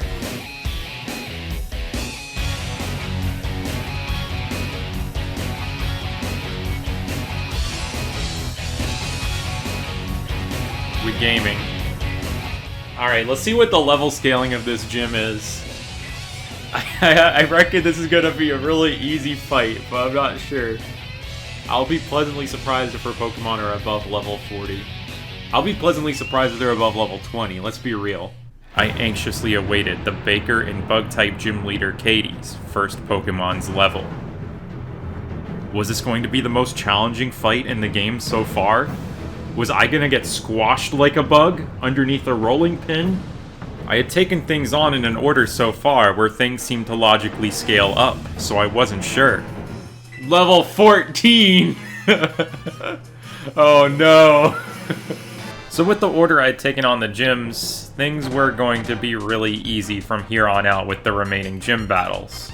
So the most I could really look forward to were some fun gym tests, and the satisfaction of holding Kofu's wallet hostage for as long as I possibly can.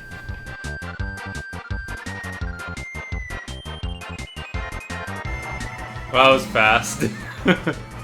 Now with 11 badges, I would battle Nemona again, and she would send out Sprigatito's final evolution.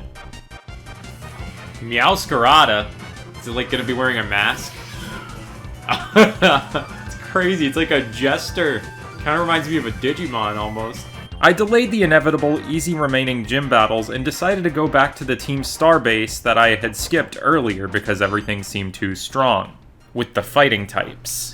Like the previous Starbase, you had to defeat 30 Pokemon in Let's Go mode, and it was cool to see Hawlucha finally take flight after 9 years of standing on the ground. I also unfortunately had to take out some of the boys in the process. I'm sorry to do it to y'all the boys, but I gotta. And after a quick 30 knocked out, the leader appeared. Here comes the car. Different design.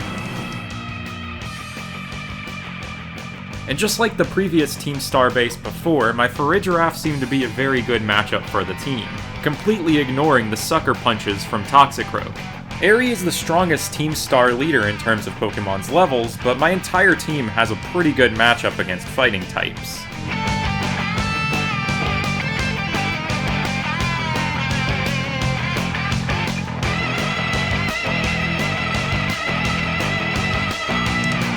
I was not expecting this next Pokemon, though.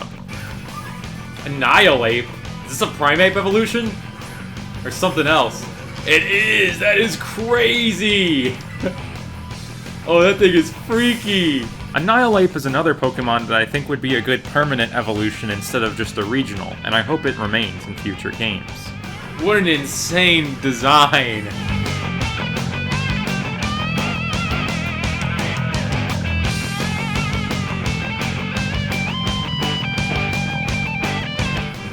Now that's the real anime character.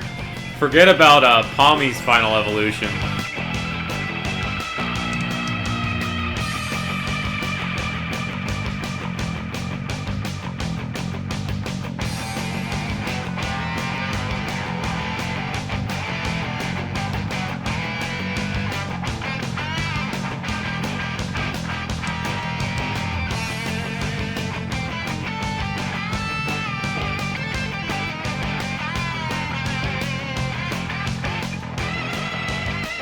And once her main team falls, it's time to take on the Starmobile.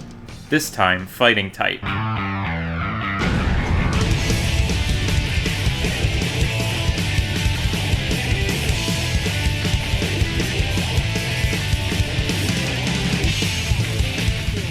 And I actually kinda struggled versus this one. I don't think I should have won, especially since I had to use so many revival items during this battle. But somehow I managed to pull through. And somehow the Starmobile didn't. Just look at its choice of moves after a few turns here.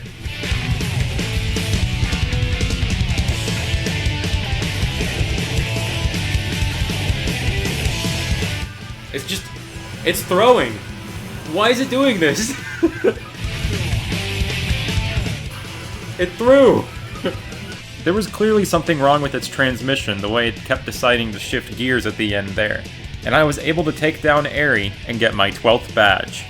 And once again, it didn't really feel all that good to take down this base. Unlike Team Skull and Team Yell, who did actually engage in some pretty rowdy and mischievous acts, the more you learn about Team Star, the more that you realize that they're just misunderstood. And they're actually pretty good people. It doesn't quite feel right which is why I want to keep going with it and see what happens. I'm really curious about this storyline now. And thus began the gauntlet, and I don't mean level 100 gauntlet, of taking down the remaining 3 Team Star bases. Starting with Ortega's base, with fairy types, where we see the former headmaster of the academy, who held Clavel's previous position. During these Team Star battles like this one, I started to really feel the performance issues of the game. So I swapped from my digital copy over to the physical to see if that would make a difference. And I noticed no difference in the frame drops. This personally makes no difference with the immersion that I have in the game, but I know it bothers some other people, so I hope this gets patched someday. And despite being only the second strongest of the Team Star leaders, Ortega's Pokemon are still stronger than Grusha's, the final gym leader. I also really like the detail that each leader uses a specific type of Pokeball. Ortega, for example, uses Luxury Balls. And right now, even though I'm battling against a Team Star leader, I'm currently using the Team Star grunt music, because it's insanely good, especially a couple minutes in. Which is a point in battle where I don't think anyone is ever going to reach unless they leave the game idle without picking a move, since every grunt battle in the game is very easy and short.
I really appreciate that we got some solid backstory for each of these admins, because in the past I felt like there have been a few admins on evil teams where I can hardly even remember their names, and I can't really sympathize with them in any way, even if I'm not supposed to. And it's here that we get the biggest info drop on Team Star, that there was a mass exodus of bullies from the academy after they joined, and a mysterious former deputy director under Harrington, who I believe is a character we may someday meet, erased all the records of it ever happening. Oh, that was the torn record from the beginning of the game, in order to avoid blame. Then one student took blame for all of it and was sent home for 18 months to study in the Galar region. Galar region for overseas? Even though all signs still pointed towards Penny, I started to wonder if this character was someone we already knew, or was related to someone we already knew from Sword and Shield. Next, I took on the Dark-type base, with the producer, Giacomo. Once the former student council president before Nemona, Giacomo has been chasing another passion, creating this absolute banger of a song that plays during every single Team Star leader battle. And this song is so crazy that I had to break out my own old hobby for it, and download a chart someone made, to play this in Guitar Hero. Gotta use star power here.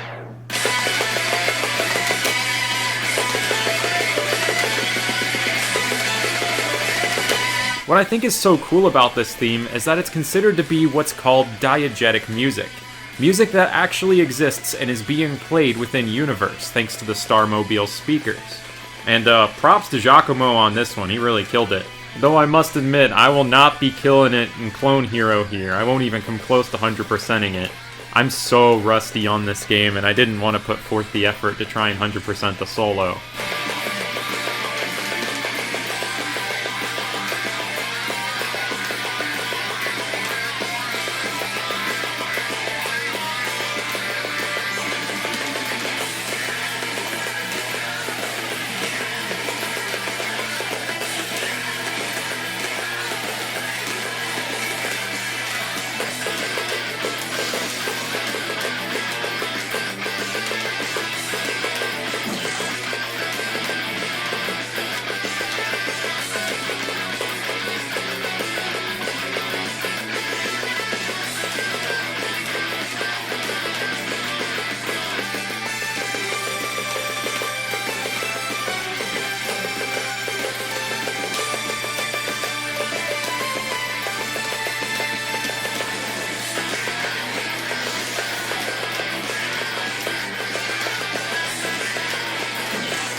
With Shakamo down, only one leader remained, Mela, the one who was revealed in a trailer earlier on.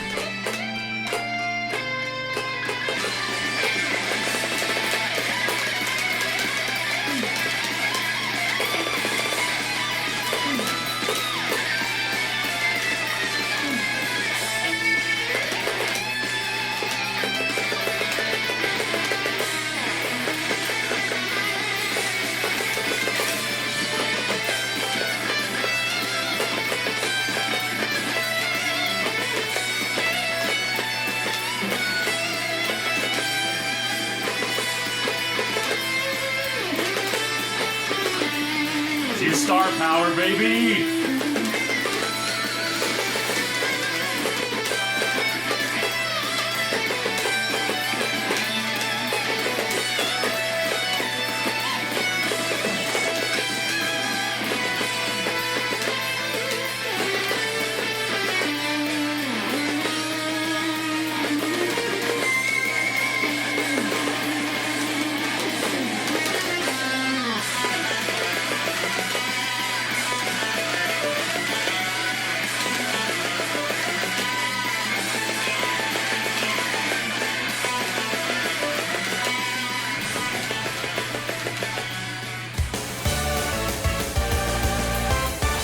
It was after this final Team Star battle that I realized that Charcadet, Armarouge, and Ceruledge were actually not legendaries, and I just had not yet seen a wild Charcadet.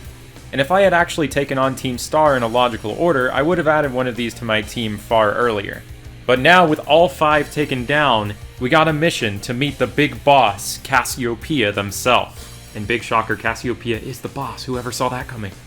So I went back to the academy for the first time in like 15 hours of gameplay, and got the big shocking reveal that Clive was none other than Clavel. No way. But then Clavel hits us with the confusing, completely illogical idea that he himself is Cassiopeia. And I just found that really confusing. Unfortunately though, it would be a while before I would uncover the whole truth about this. Level 60. Okay, I'm not strong enough for this yet. I'm not strong enough. I decided it was time to get the final 3 gym badges, starting with Iono's gym in Levincia. Cool town, what the heck? And Iono's gym challenge was a concept that was very foreign to me, starring in a live stream. Like what? Who would ever do that? And I couldn't have picked a funnier time to do this challenge during the story, because guess who makes a guest appearance during this challenge? What is he doing? We're supposed to be battling him right now. This is like, where's Waldo? And with this gym battle, the Pokemaniac trainer class comes back, and there's something really interesting on their shirts. The Pokestar Studios logo from Black 2 and White 2. As one of the 5 Pokestar Studio fans in the world, this makes me very happy. And the inclusion of this kind of helps support a theory that I have that I'll talk about later in the movie. Content.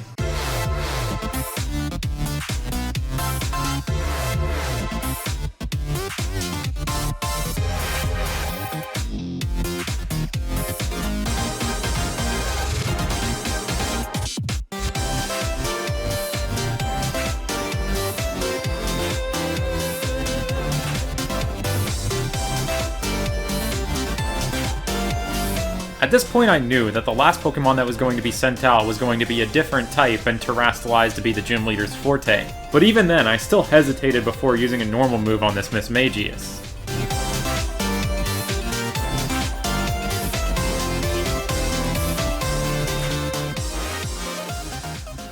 Two gyms left. Actually, you know what? I'm gonna take on Brassius next, and for my final gym, I'm finally gonna return Kofu's Venonat wallet. I would also notice that my Sawsbuck's season changed.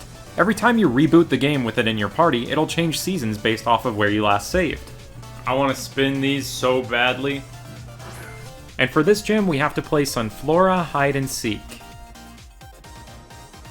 I like that layout there. Oh, that one was hiding really well. This one was also hiding really well. Hopscotch Sunflora. I remember hearing a lot of people talk about battling against these Sunflora, and I even battled against a couple myself on my future playthroughs of it. But for some reason during this first playthrough, I didn't battle a single one. Maybe because half of them were kind of asleep. Maybe at nighttime they sit down and become more docile, and don't really put up as much of a fight. After fighting all 10, I had to go return them, but I didn't want to say goodbye so soon. Okay, all of my friends, all of these Sunflora, standing way up there. Coincidentally, just about the same distance from that windmill to the ground that Brassius just jumped is exactly how far deep I buried his Pokemon underground, thanks to how overleveled I was going into this battle. I do love the truly Wudo pun with the pseudo-Wudo though.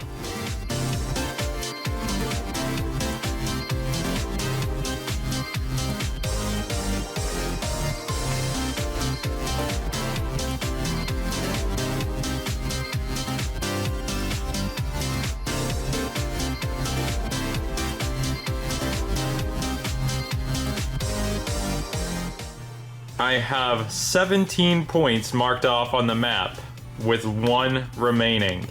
I guess it's time for me to finally return Kofu's wallet. So upon finally returning Kofu's wallet, we needed to win an auction for some seaweed. That seemed a little familiar. Owen, is this the seaweed that they talked about in Slateport? The color of shiny Delmise. This is hardcore. Kofu gives you 50,000 from his wallet, which really sent me on some sort of guilt trip, and lets us bid on the seaweed, and you can even turn a profit from this if you're lucky, or good enough at bidding. I turned no profit, which is exactly what I deserved. I was a no-good thief, so I needed to buy a hat that would match my only future career choice as a pirate on the 7 Seas. Before the gym battle with him, they made many efforts to show just how good of a guy Kofu is, to make me feel even more guilty about stealing his wallet. I wonder what he is going to use. I wonder if he's going to use a Fulton Veluza. Yep.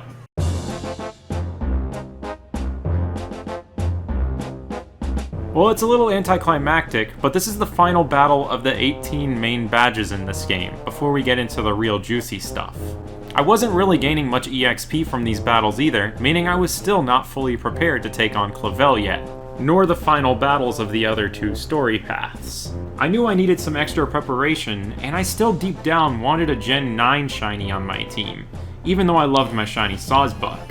That's a funny picture. Above all else though, there was one guy I had to battle first. Paco. I think I'm finally gonna take down this guy. Paco, you're going down. This is revenge.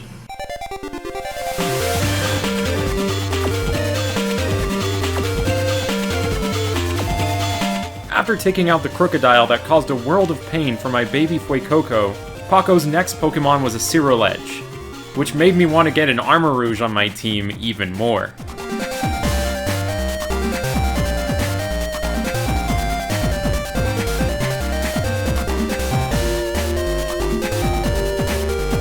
I actually beat Paco. I started roaming around Paldea trying to find a wild Charcadet to add to my team. And in the process, I found something even crazier. Ooh, what? We can just encounter it in the wild? Great Tusk. Oh, I caught it. I got up for a second and I caught the Great Tusk. What's it gonna display as in the Pokédex? Great Tusk, Paradox Pokemon. I'm gonna just keep the name Great Tusk. That's fascinating. It turns out that if you return to a spot where you formerly fought a Titan, you can catch a smaller version of that Titan Pokemon with a special mark, allowing you to capture a Great Tusk before going to the Great Crater. Of course, at this point, I had no idea what a Paradox Pokemon even was, and was still very confused by it. Eventually, I found the Charcadet I was looking for. There's one. I wanted to use Armarouge on my team. I still might. We used to have the Union Room, and now we just have the Union Circle. And I'm about to try it out for the first time with some friends. Oh snap, you guys are meeting up? We're gaming! Wave high, wave! The waves. Oh, we can ride our bikes. Ride? Do you see me taking pictures, or is it just... Oh yeah, I see you with your phone out. Your Pokemon's not loaded in, so you're just like hovering in midair. Oh, hold on, let me hover too then. Oh, look at him go! There we go. There's the money shot. That's the shot. The jumps are so fun. Oh, Indigo caught a Combee. It showed a little notification of that. We also took on some Terra raids, and determined that we capture an exact copy of the same Pokemon at the end of the raid, just like the Max raids in Sword and Shield. I don't remember the last time I saw this many of my Nintendo Switch friends online. Oh, someone just went offline. Oh no. For the rest of the night, I wanted a shiny hunt, and I thought it would be a smart idea to lead my party with my Charcadet with Flash Fire to try and draw out more Charcadet, since in Generation 8, they added an out-of-battle effect to that ability, where if you lead your party with a Pokemon with Flash Fire, you have a higher chance of seeing more fire types. But I wasn't noticing any difference. I was kind of disappointed that we only had that effect for one generation. But then I would learn that this effect wasn't actually gone. It was during this session that I learned about the true power of Encounter Power and sandwiches. As you can see here, the first step in making a sandwich is taking all the condiments and fillings and having them appear in clouds of smoke next to your sandwich plate. Then you have them all combine in a firework to end up on the sandwich. Then you must carefully take every individual ingredient and drag it onto the sandwich. Remember that if it does not fall onto the bread, it will cease to exist. After the ingredients have been placed, you must drop the bread from a certain height onto the sandwich, because that's how the pros do it. You are also not allowed to eat the sandwich unless you have some sort of pick to put in it. So be sure to finish it off with a pick too. And that's it. For the next 30 minutes, you can enjoy some Encounter Power of any type of Pokemon you want, based off of your ingredients. For the rest of the night, I would alternate between Encounter Power Psychic and Encounter Power Fire, looking for either shiny Girafarig or Charcadet. There are also ways to boost your shiny odds, of course, with this, but I typically hunt full odds, so I wasn't too concerned with those. I just knew from this point on, I'd probably be eating a lot more sandwiches. And that night, I got something that was neither of those. Is that a shiny Murkrow? It is! Oh! Nice! Oh! Hashtag Murkrow! He lives! Looks like it's adamant. I hunted through the wee hours of the morning, until I could barely keep my eyes open. And reviewing the footage, I'm not seeing any shinies I missed. But it's hard to tell when I kind of looked like this half the time I was hunting this late at night. I was determined to find one more shiny member of my team though before I continued on in the story. The rest of the game was locked behind me finishing this shiny hunt the next day.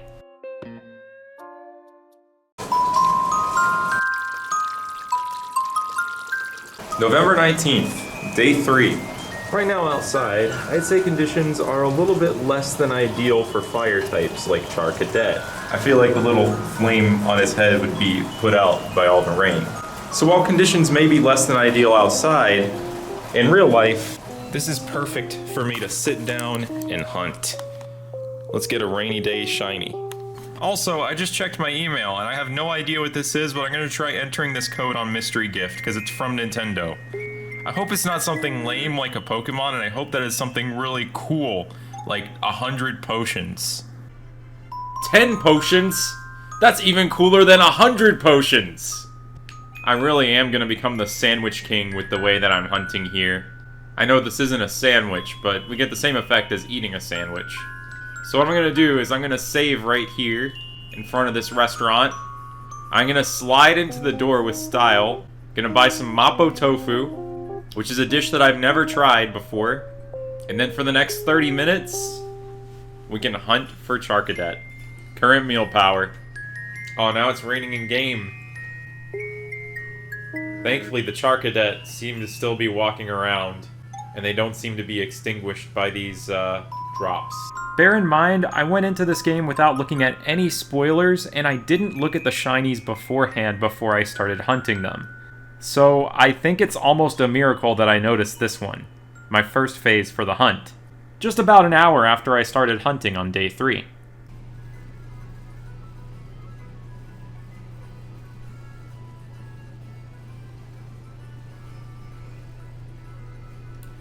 Is that a shiny Tauros? Or am I stupid?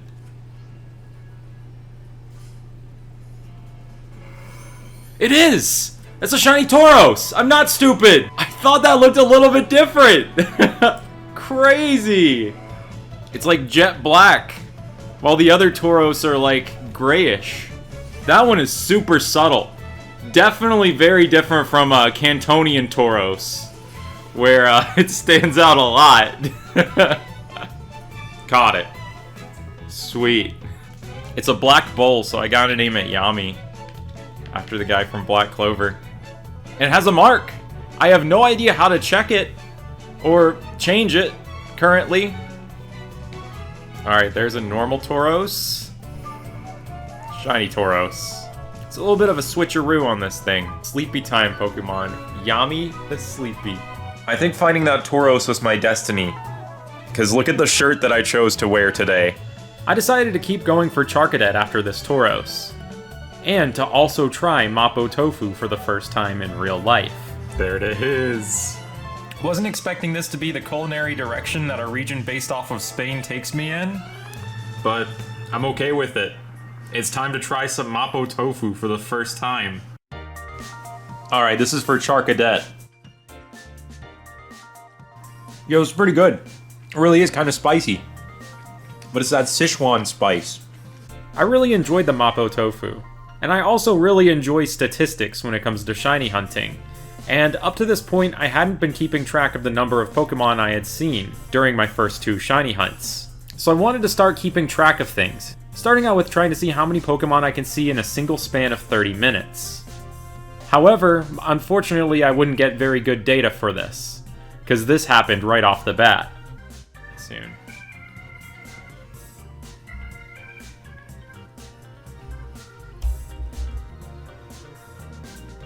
Is that another shiny Deerling? It is.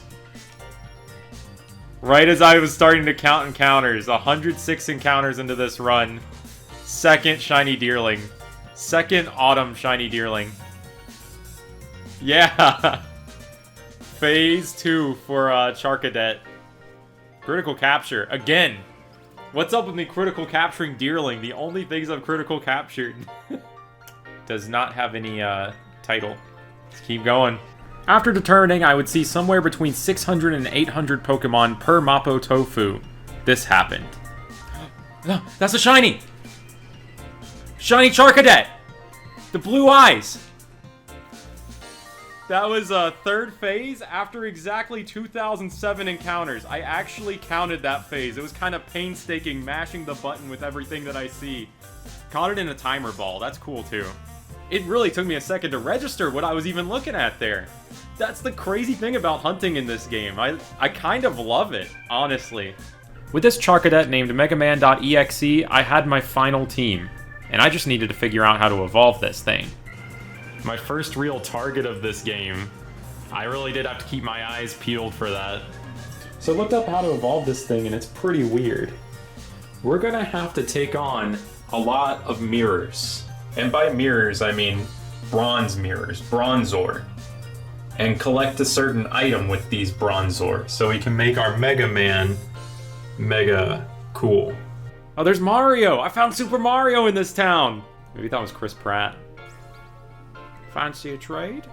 I'm a collector of curiosities and a great lover of Bronzor. I have an auspicious curio to offer if you trade me 10 Bronzor fragments. Oh, very good. I feel closer than ever to Bronzor now. It is laden with blessings. That's what he said. There we go, the auspicious armor. Alright, I'm gonna use the auspicious armor. Blue eyes. I had a lot of level grinding to do, but I wanted to test out a feature I hadn't tried yet that I imagine I'll be doing a lot of this upcoming year. Surprise trades, aka wonder trades. Alright, I'm naming this Vaporeon Big Eric, and one lucky person is about to get Big Eric in a wonder trade. Alright, Big Eric. Going out into the world, my first wonder trade. The first of possibly hundreds or thousands.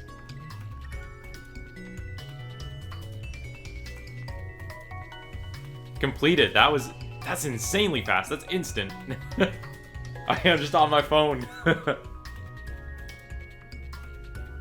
It's going to Japan. Big Eric is going to Japan.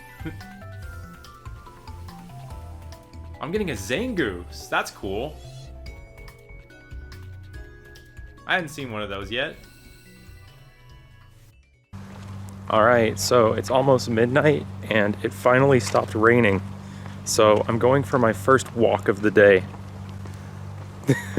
But I'm really happy. I managed to get the final member of my team. I rocked a few ice types to get some level grinding in. And now I think I'm ready to identify the leader of Team Star.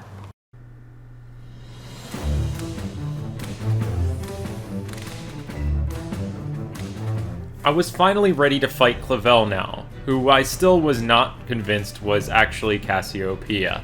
And his team was still pretty strong. It's kind of funny how confident I was that he wasn't the boss of this either, because I was so suspicious of who Clavel was at the beginning of the game, but he just turned out to be a nice, caring doofus. Dude, those other students in the background don't care. That dude's just happy to be playing with his dog while this massive battle is taking place.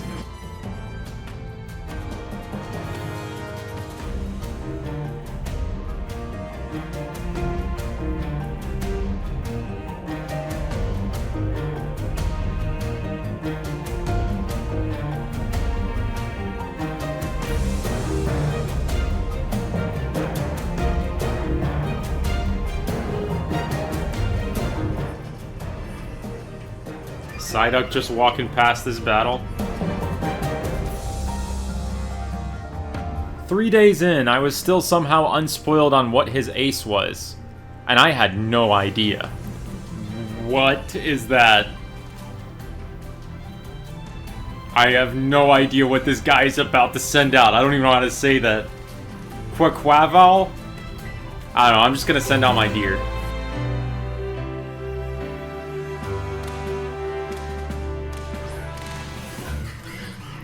Oh, Quaxly's final evolution. That makes sense. Look at it go!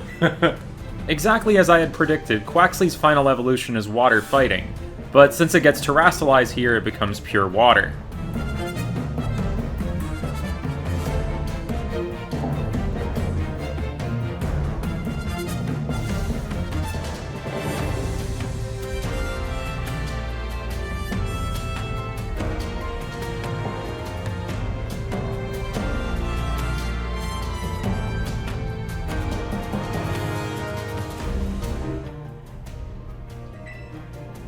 Of course, knew it!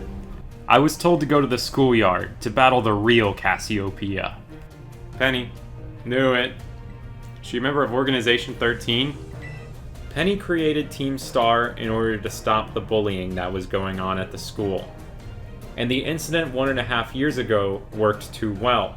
All of the bullies got scared and dropped out, and Team Star became perceived as the bullies themselves. But only Penny seemed to understand how dire the situation was. When she told Team Star that they needed to disband because things were getting out of hand and their mission was complete, they refused and stopped attending class entirely. So she created Team Starfall to end the team and bring them back to school, and be seen for the nice people that they truly are. And in this final battle here, she wanted it recorded to show them who she really is. Well, I'm recording the battle too, so no need for Clive to record the battle. I've got my camera, I've got this whole setup with this border and stuff.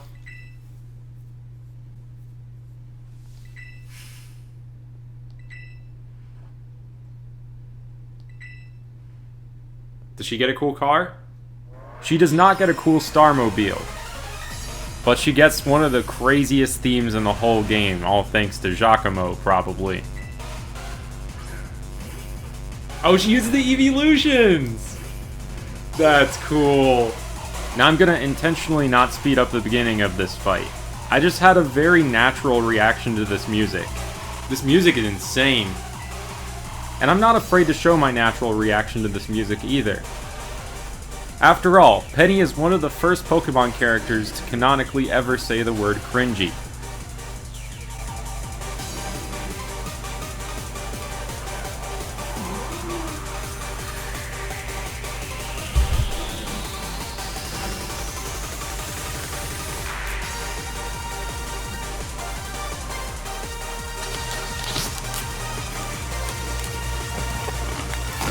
Hold up!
This just doesn't stop. It gets better and better.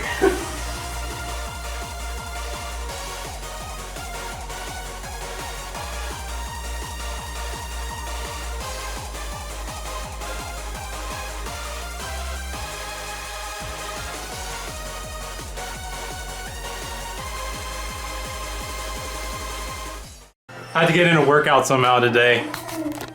Goodbye, Team Star. And goodbye, my dignity. Not like there is anything even remaining of that.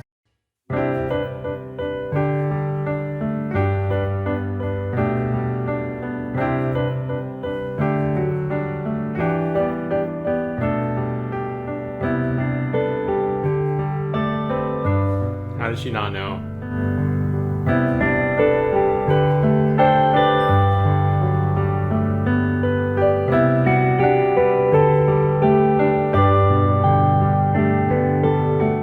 So Clavel takes back trying to expel Team Star, and instead lets them operate their bases as training centers for the students. Penny thanks us for saving her friends with the Draco Meteor TM, which is almost like a star falling, sort of, and she gives it to us on a street, and says that if we ever need help with anything involving machines, we can call her.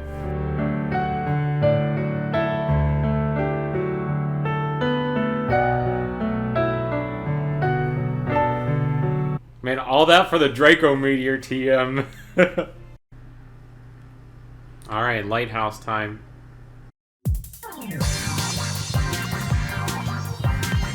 For the final part of the Path of Legends story, Professor Sada calls us back to the lab, and we learn how neglectful she was towards Arven as a mother, and yet she's reaching out to us asking for help now in the Great Crater.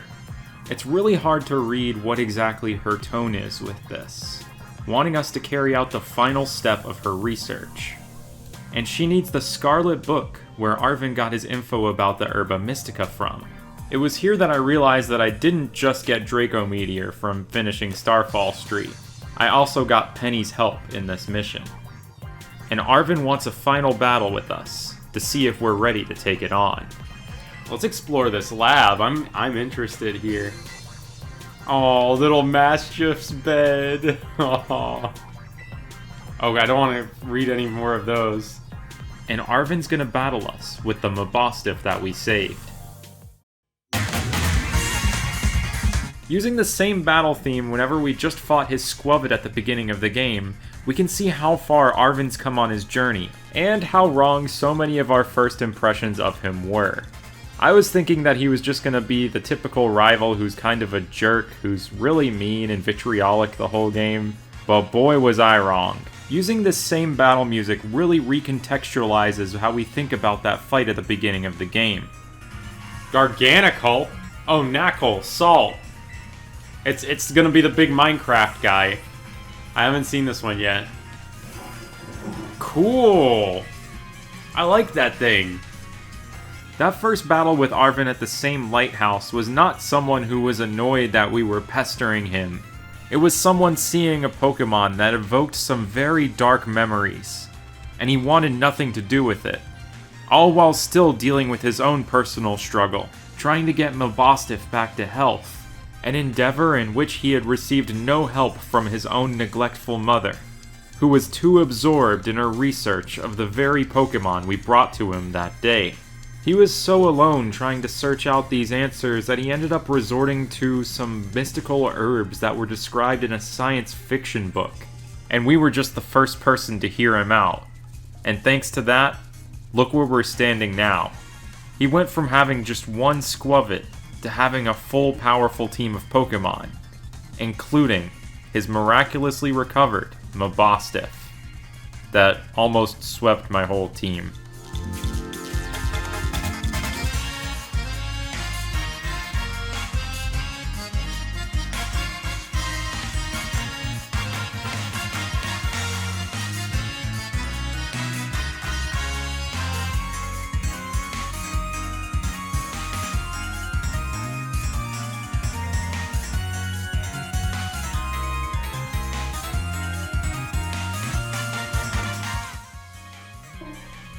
We win.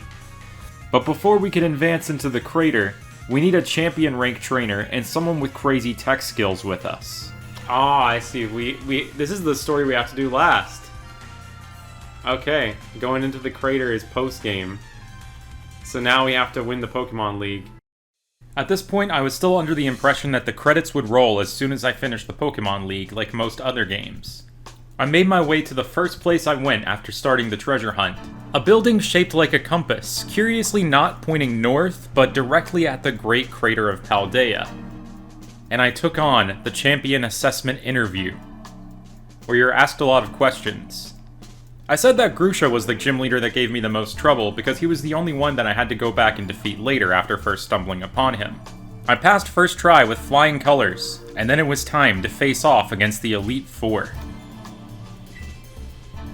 No turning back. Since Generation 5, all the Pokemon League buildings have been these massive, ornate, elaborate things, or a massive stadium. But Paldea harkens back to the old days, of mysterious, exclusive-feeling buildings with weird hallways. This reminds me of the super old-school Pokemon Leagues.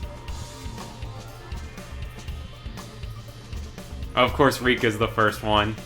It felt like a big, mysterious testing facility. And in this version of the game, the Elite Four battle music was glitched to play the same part on loop over and over again. But I didn't even realize it was a glitch because it matched the vibe of the whole place. Elite Four music.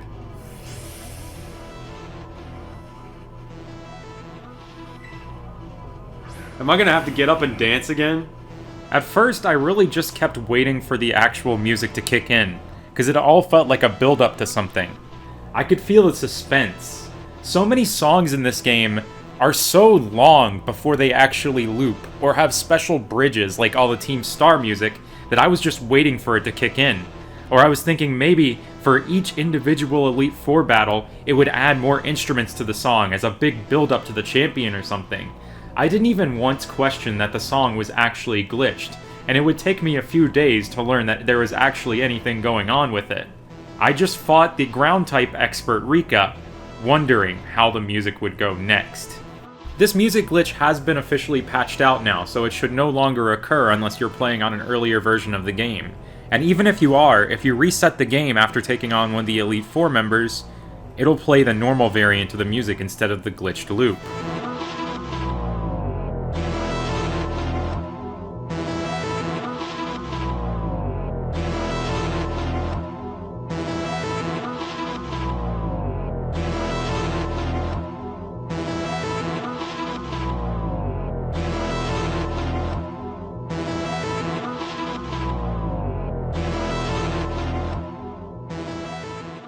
With one Elite Four member down, it was time to take on the next, and realize that this music was not going to change. So let me play the real Elite Four battle music for this toddler who mastered the Steel type somehow. I bet she uses Ghost types.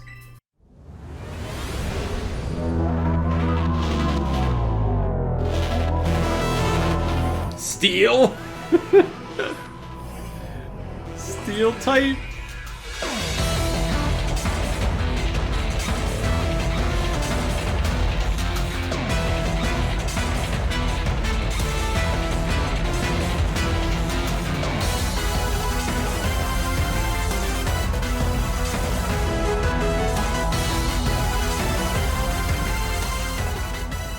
It took me until much later to realize that each of the Elite Four's type specialties match up to the Titans types, since they didn't have any trainers associated with each of those types, unlike the Team Star and Gym Leaders. Tinkaton. I haven't seen the final form yet, that's cool.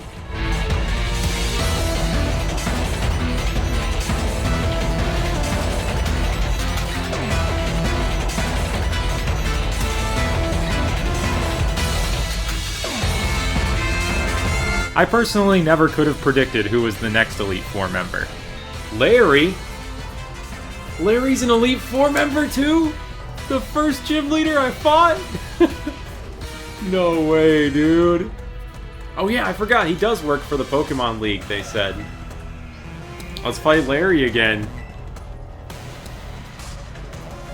Probably flying, since Staraptor was his ace.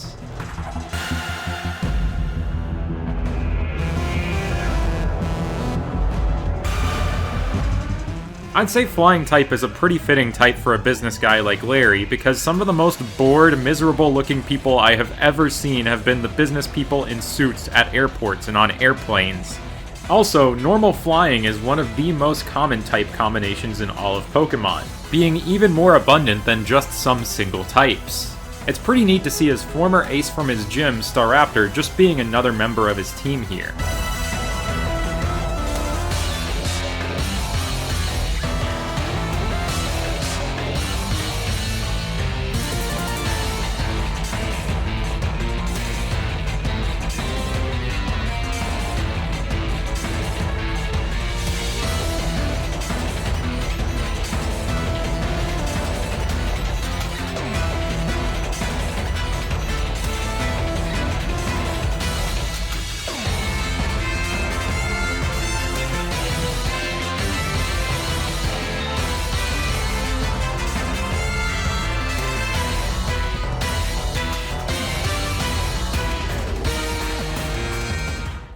Then fourth, we fight Hassel, the Dragon-type Elite Four member who's also a teacher at the school.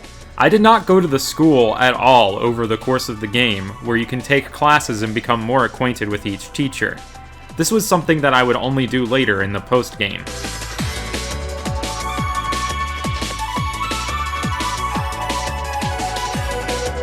Double whammy. Oh, it's weird seeing that overlaid like that.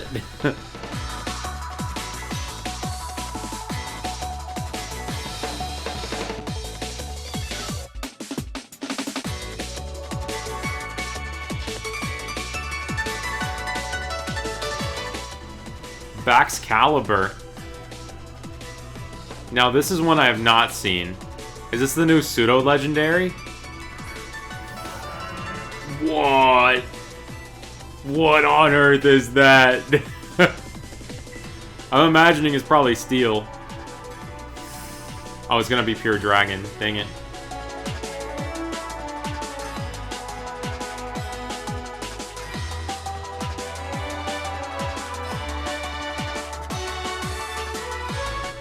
Drag on.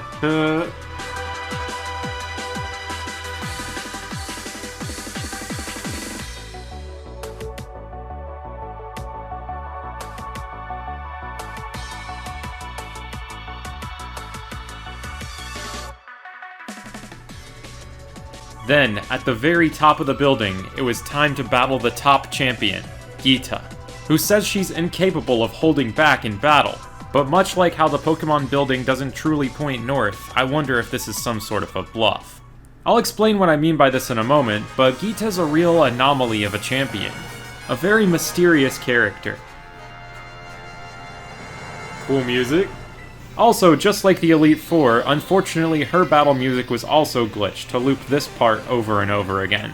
I'm not going to play this loop version though, and I'm going to play the real version of the song here, because it deserves to be played. It's really cool. What? King Gambit? What is that? I legitimately don't know. Is this a chess Pokemon? It's a Bisharp evolution! What?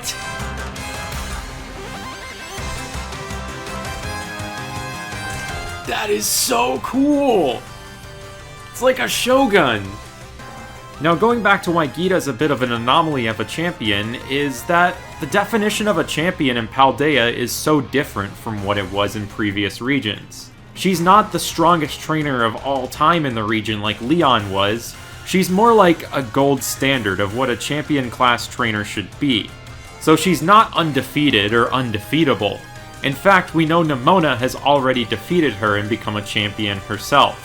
If anything, this felt like a battle that was leading up to a Nemona fight, so we could reach Nemona's level, instead of a battle to prove that we're the strongest trainer in the region.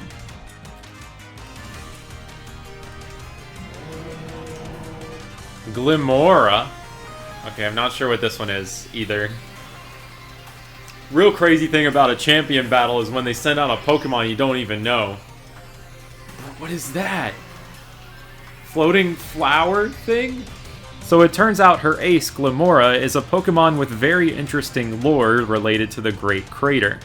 And while I don't personally think I'm suspicious of Geeta in any way, I could see why some people are a little bit suspicious that there might be some sort of plot twist in the future, involving her or the Pokemon League's involvement with the Great Crater.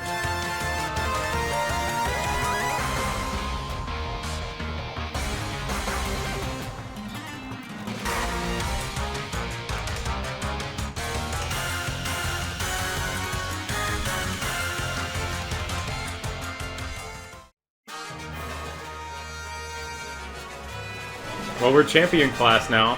The whole Pokemon League went out to congratulate me on becoming a champion. One of the who knows how many champion class trainers that the Paldea region has. Now we have the real champion battle versus Nemona. We finally stand on equal footing with Nemona, meaning that she finally has a rival she can go all out against. So after becoming the champion in the town square of Mesagoza, it's finally time to have the first real rival battle of the entire game.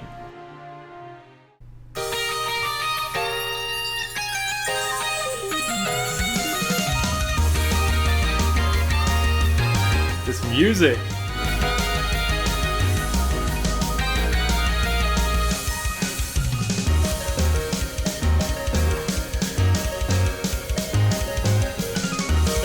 This reminds me of the Iris theme.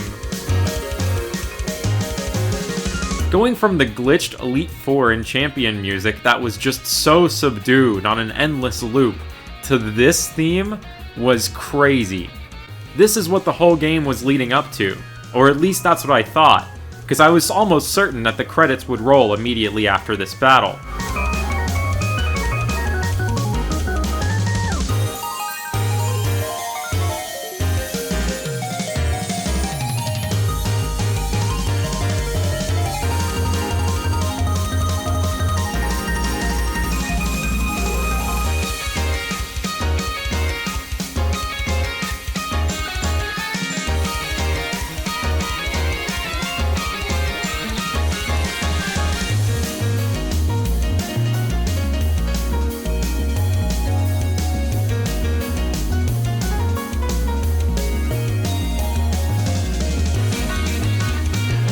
When Nemona sent out her to Dunsparce, I didn't even notice that it was the rare 3-segment Dunsparce.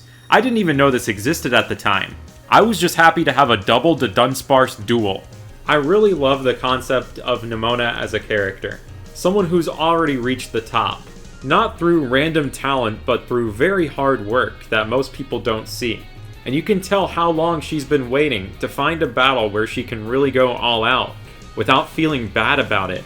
Or without feeling like she's going to be alienated about it later for being too into it. She's someone who hit the ground running with her passion, and her character arc does a really good job of showing the hidden struggles of being the best in the world at something. After winning, the 3 main story arcs were complete, so it was time to go down into the Great Crater, Area Zero, with Penny, Arven, and Nemona. Alright! Time to reach the big part of the game here. Oh, I can't wait to the Zero Gate! I have zero idea what to expect from the crater, which is Area Zero, and I'm about to go there now. We haven't had any sort of legendary battles, and I imagine there has to be a 3rd legendary to go alongside Koraidon and Miraidon. Let's see if we battle that down there. And let's see if we find some of those weird Pokemon talked about in that Culture magazine, like Amoonguss or Misdreavus. I tried not to read all of them because I didn't want to know what all of them were. And so the 4 of us hopped on and descended down into the Great Crater to explore Area Zero.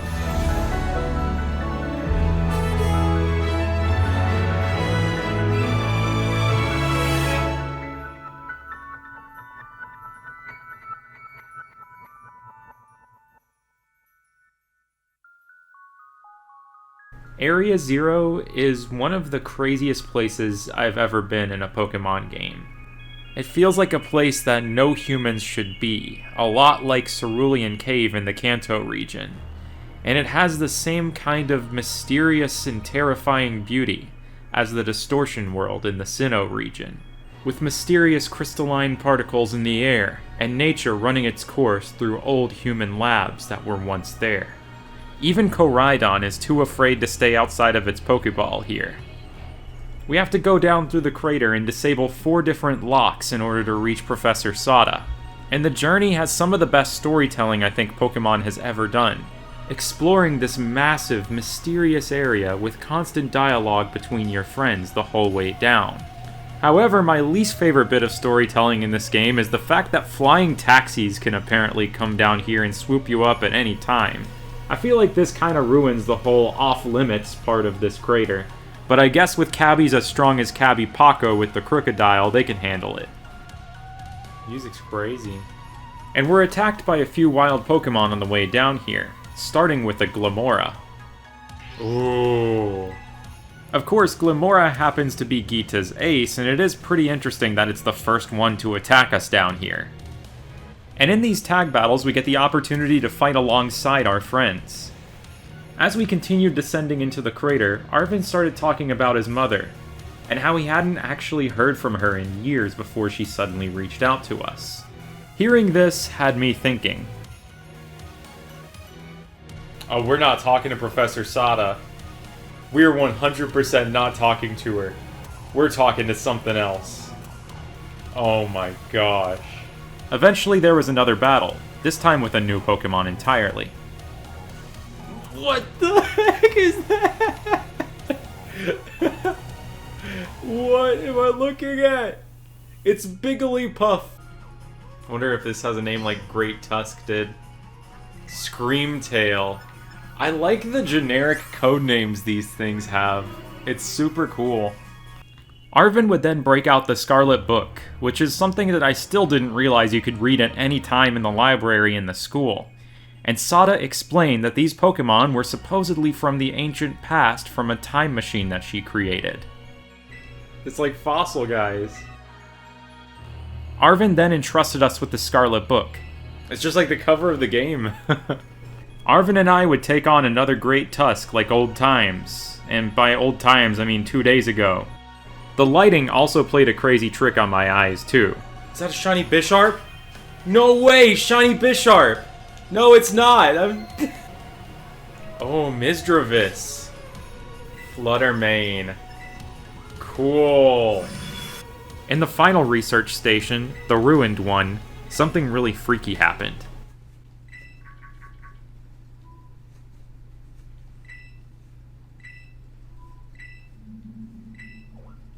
This isn't the professor. Oh, this is freaky. At this point, I was confident we were going to encounter something crazy at the deepest depths. Oh, there's one of those logos! I knew it meant something. Okay, what's gonna be in there? Is it gonna be a legendary, or is it just gonna be another ancient form? Oh, I'm like, I have no idea what it is. And that makes me so excited. Something bad's about to happen to Koraidon.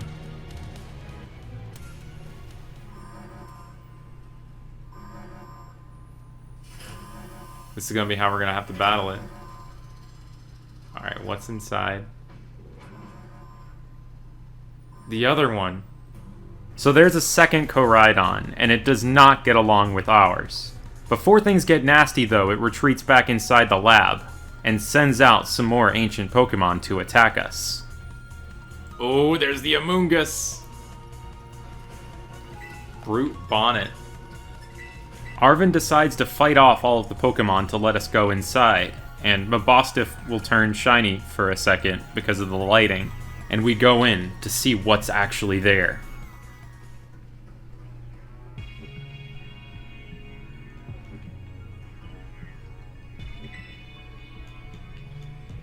We're in the lab, and Sada's there. She's real. Human presence detected. Okay, this isn't her. Some AI or something. This is freaky.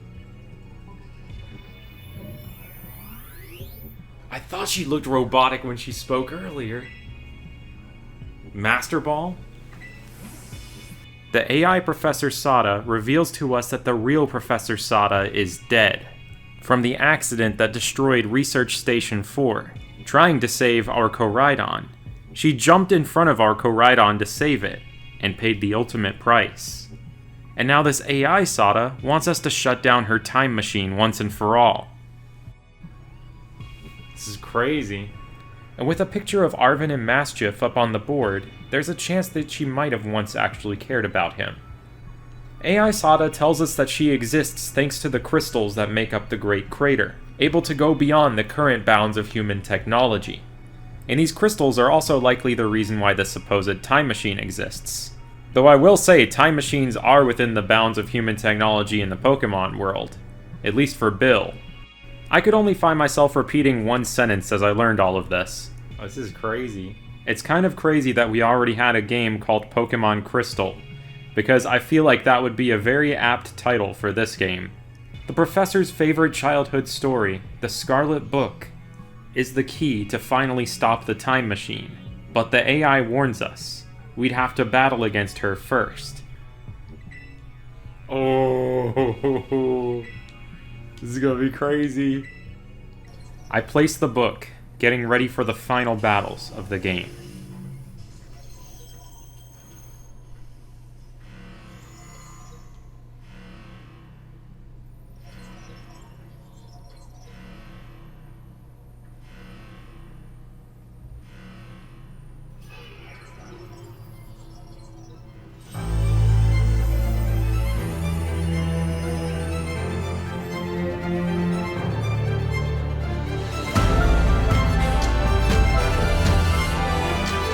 I'm getting major Lusamine battle vibes from this.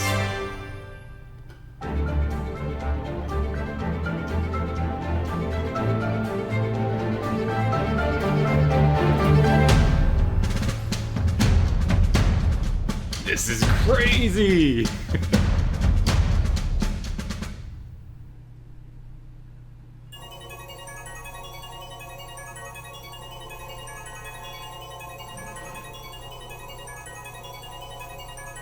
This is wild, man. This is not what I expected from this game at this point at all. Oh, Volcarona!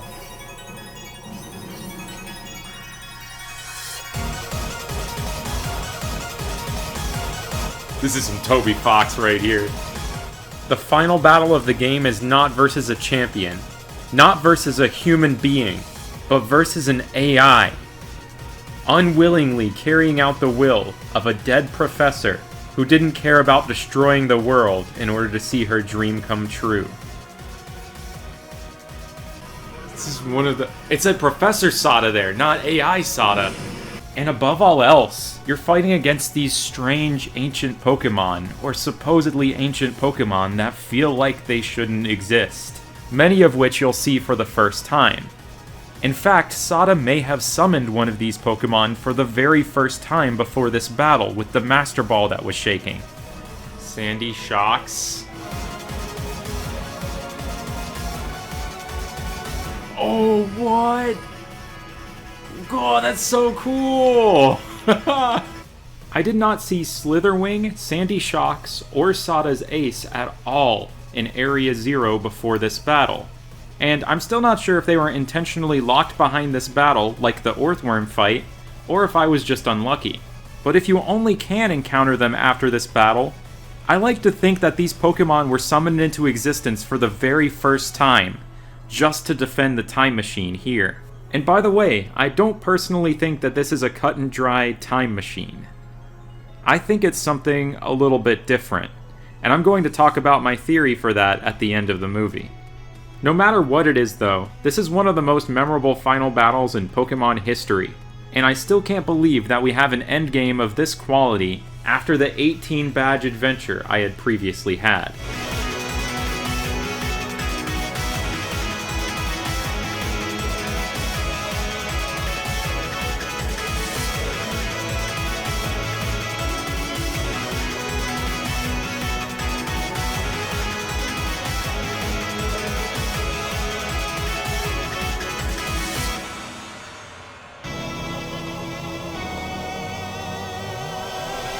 Roaring Moon.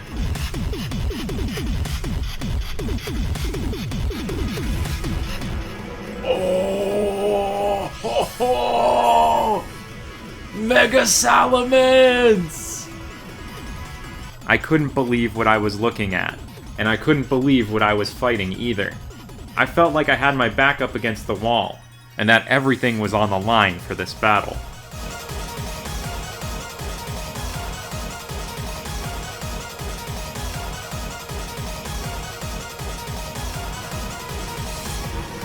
That was a close one.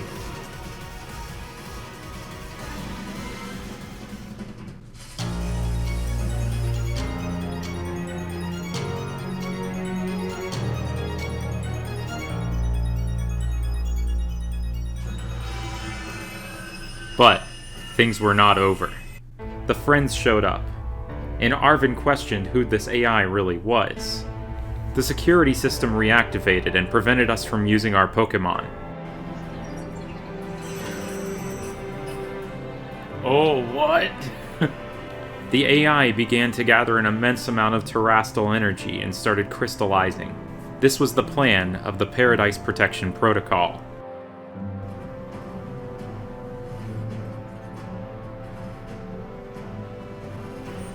Oh, this is cool!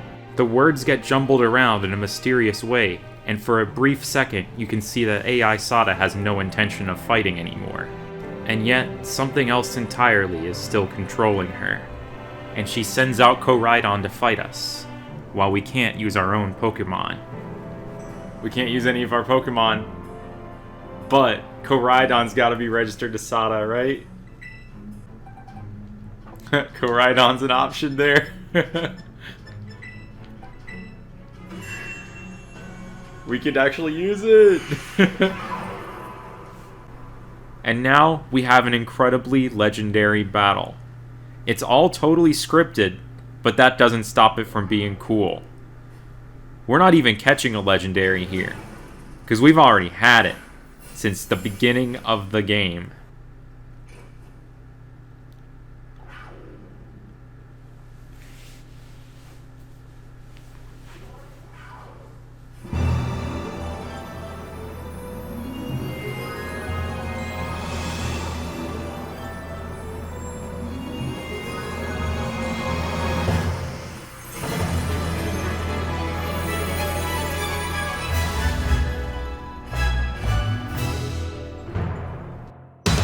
At this point, I can finally see that Koraidon is a fighting dragon type.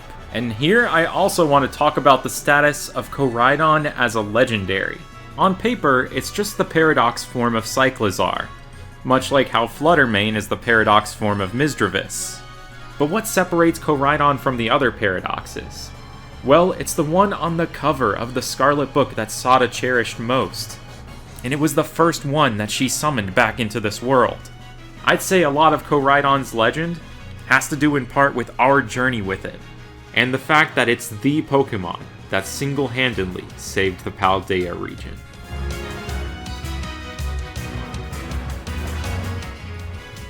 Oh, terrestrialization time!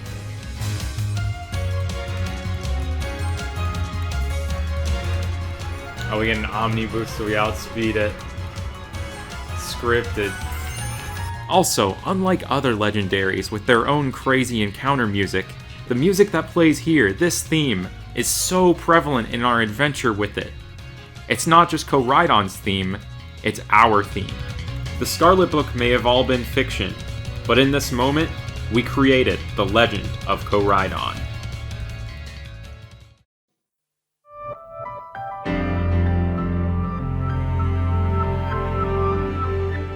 I half expected at this point to see the real Sada somehow return, somehow come back, because this was Pokemon.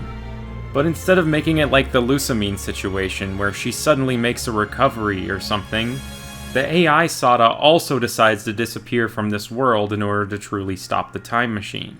She hopes to go back to the distant past where she got these ancient Pokemon from, but her true fate remains unknown. And then, as a group of friends changed forever by this experience, we all decide to take the long road home. And then Ed Sheeran comes in, and we're at the credits. We're at the credits, and I have it muted because don't want to get hit by copyright stuff for Ed Sheeran music. That was a pretty crazy twist at the end. I didn't expect them to actually, keep the professor dead like that. Also, I'm pretty surprised we didn't see a third legendary down there, like some sort of crystal legendary to explain the whole Terrastal thing. I just know one thing for sure, I gotta go shiny hunt some of those past ancient forms, like the Salamence thing. And before I knew it, it was 4 a.m. I started out the night just wanting to figure out who the leader of Team Star was, and things quickly spiraled out of control with a really, really good late game. But things aren't over quite yet. I gotta wonder what exactly made Sada become so overprotective of the time machine. Enough to create that crazy AI and that huge protection system. Can't help but feel like there might have been an additional influence there. Like a legendary we haven't seen yet. My hoodie's got the new evolution on it. Pidgeon. And we're gonna take on the rest of the game. I spent day 4 searching for the third legendary responsible for the Terrastal phenomenon. And I started out the day in Area 0 catching the second Koraidon that may or may not have been responsible for the professor's death. After catching it, I got this weird cutscene between our Koraidon and it, but it didn't show them at all, and I'm not sure if this is how it was supposed to play out. After capturing this, I decided to fully explore Area 0, reading every bit of lore that I could to see if there was proof of a third legendary, and things seemed pretty promising. Ooh, okay, there is a legendary! Or something! We got confirmation that a Pokemon's responsible for the Terrastal phenomenon, but that's about it. There was no other proof of anything down there. So I decided to tackle the post-game story, where Geeta has us rematch all the gym leaders again, but this time with them using Pokemon at high levels. Unfortunately, this is the last time we see most of these characters, as they're not rematchable, just like the Pokemon League. I'm really hoping in a future update, or perhaps in some DLC, we get some sort of battle facility or some sort of gym leader tournament to battle them again. Especially because doing these rematches unlocks the Academy Ace Tournament, which is a tournament where you battle up against all the teachers and students of the Academy to determine who's strongest. We get to infinitely rematch our friends, the teachers we never fought before in Geeta, but it's weird to me that the Elite Four and gym leaders outside of the Academy can't be rematched at all. I guess it makes sense to not be able to rebattle the Pokemon League since we already passed the champion test, but I'm just a little bit surprised by that. I think this has to be coming in a future update someday. I'm wondering how they're chanting that. Matt! Absol! Matt! Absol! Matt! Absol! After winning the tournament, in hopes of finding more info on this third legendary, I decided to interact with everyone and everything in the academy. You live like this? And got a lot of nice dialogue out of it at the very least. Oh, I've never seen that Pokemon before. Really cool to see that for the first time. Palafin. And when I was speaking to Arvin, I found something that I could have read from the very beginning of the game, but didn't know was there until now. The Scarlet Book.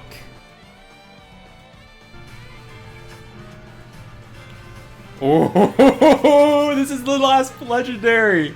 This is the last legendary. Overlapping hexagon, and it gleamed brighter than gemstone. Viewed as a whole, it resembled a mysterious, brilliant disc. Hold on, let me fill in the blanks here. I don't think this actually spells out anything, unfortunately. Maybe it's like KK Slider lyrics.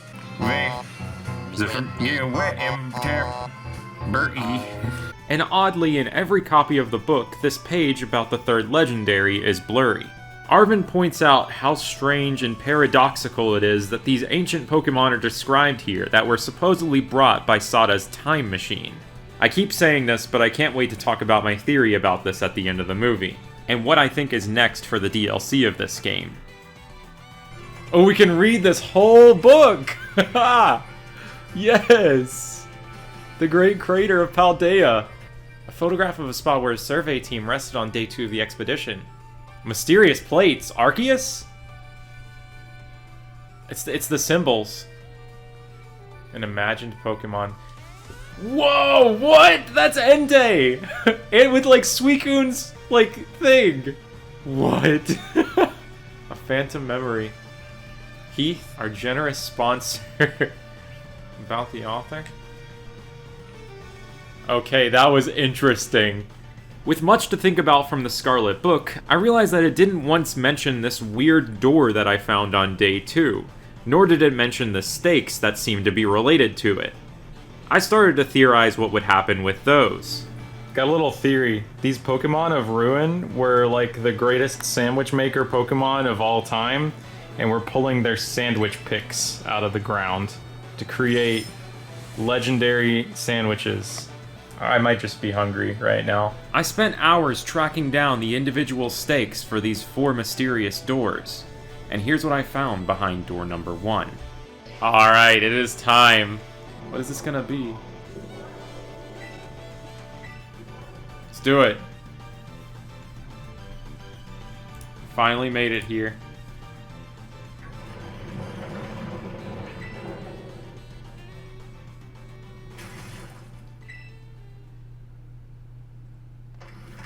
What is that? Splashy?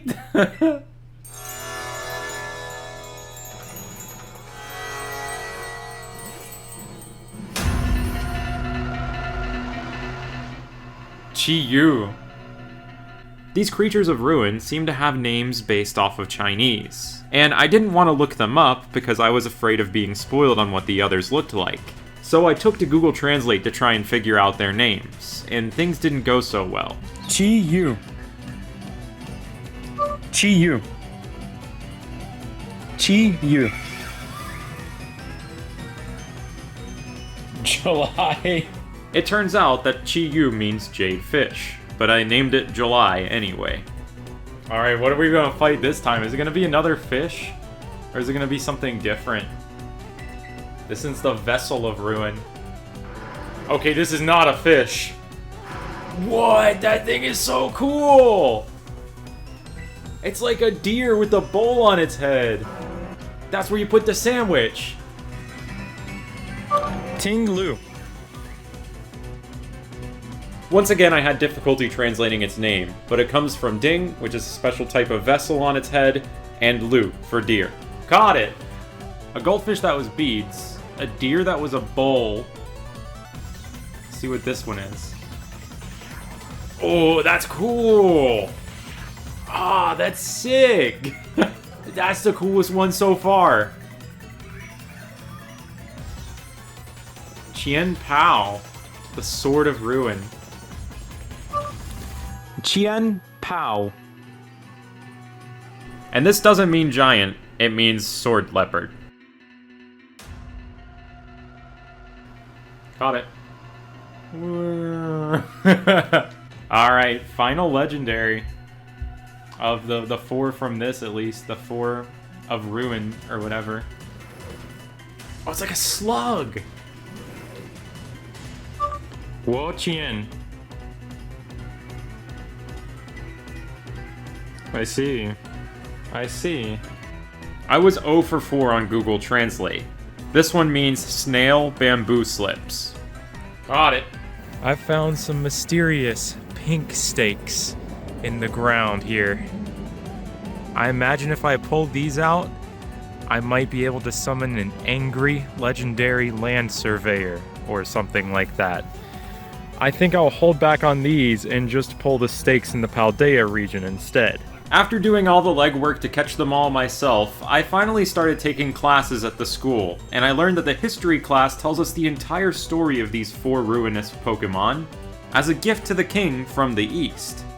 They once brought a lot of ruin to the region and were sealed away forever. And if you talk to the teacher after class, she'll show you the locations of the 4 doors and allow you to fly there. This would have been very convenient, but I had a lot of fun discovering these things for myself. And now, feeling like I had seen everything in this game for myself, I set out on one final expedition with my team to the Great Crater to search for the final legendary. And if I couldn't find it, I'd look up where to find it online. And I did. And I was shocked by what I found. It's not in the game yet! Have I been searching for this thing all day to learn that it's not in the game yet? Well, you gotta know when to give in and look things up. With the 3rd legendary nowhere in sight, it's time to speculate. It's the end of today's journey, but let's talk about the future. And now, it's time for the part of the movie that I've been anticipating the most. Talking about the true nature of Area Zero and what I think the future of the game holds for us. I think that ultimately Area Zero, and whatever the mysterious 3rd legendary down there is, revolves around the manifestation of imagination. The terrestrial phenomenon itself is all about a Pokemon becoming whatever type it wants to be. And Sada was able to make an AI clone of herself using these crystals when regular human technology was not advanced enough to do so, because it's exactly what she desired at the moment. The very time machine itself might not be a time machine as we would think of it, but rather a time machine exactly how Sada imagined it would work. And I don't think the Paradox Pokemon actually come from the ancient past.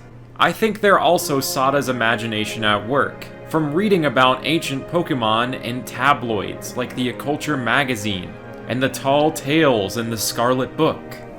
And I think the evidence of this lies in the fact that there are 2 issues of this magazine in the lab by the lighthouse, while all the others are in the school library. All the Paradox Pokemon we see are described in these books, and if you read their Pokédex entries, they make it a point to mention that they were mentioned in a journal above all else, rather than talking about how they actually lived in the ancient past. If the focus were to truly be on ancient Pokemon, you'd think we'd see more fossil Pokemon down there.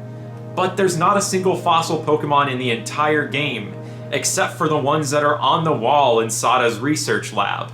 And of course, I'd say the same applies for the futuristic Pokemon described in the Violet book in Pokemon Violet. And there's no logical explanation for the Pokemon described in the Violet book actually being real before Turo made the time machine, since there's no ancient past that they could have survived from. We even had the Pokemaniacs in this game wearing the Pokestar Studios shirts. And at Pokestar Studios, there's a movie about a big Mecha Tyranitar. At the very least, I think imagination has something to do with this because of the page called An Imagined Pokemon, which varies between which version of the game you're playing. I don't think they'd do this unless they plan to make this Pokemon a reality somehow. And I don't think simple time travel will explain this thing conveniently coming into existence, especially with this wording.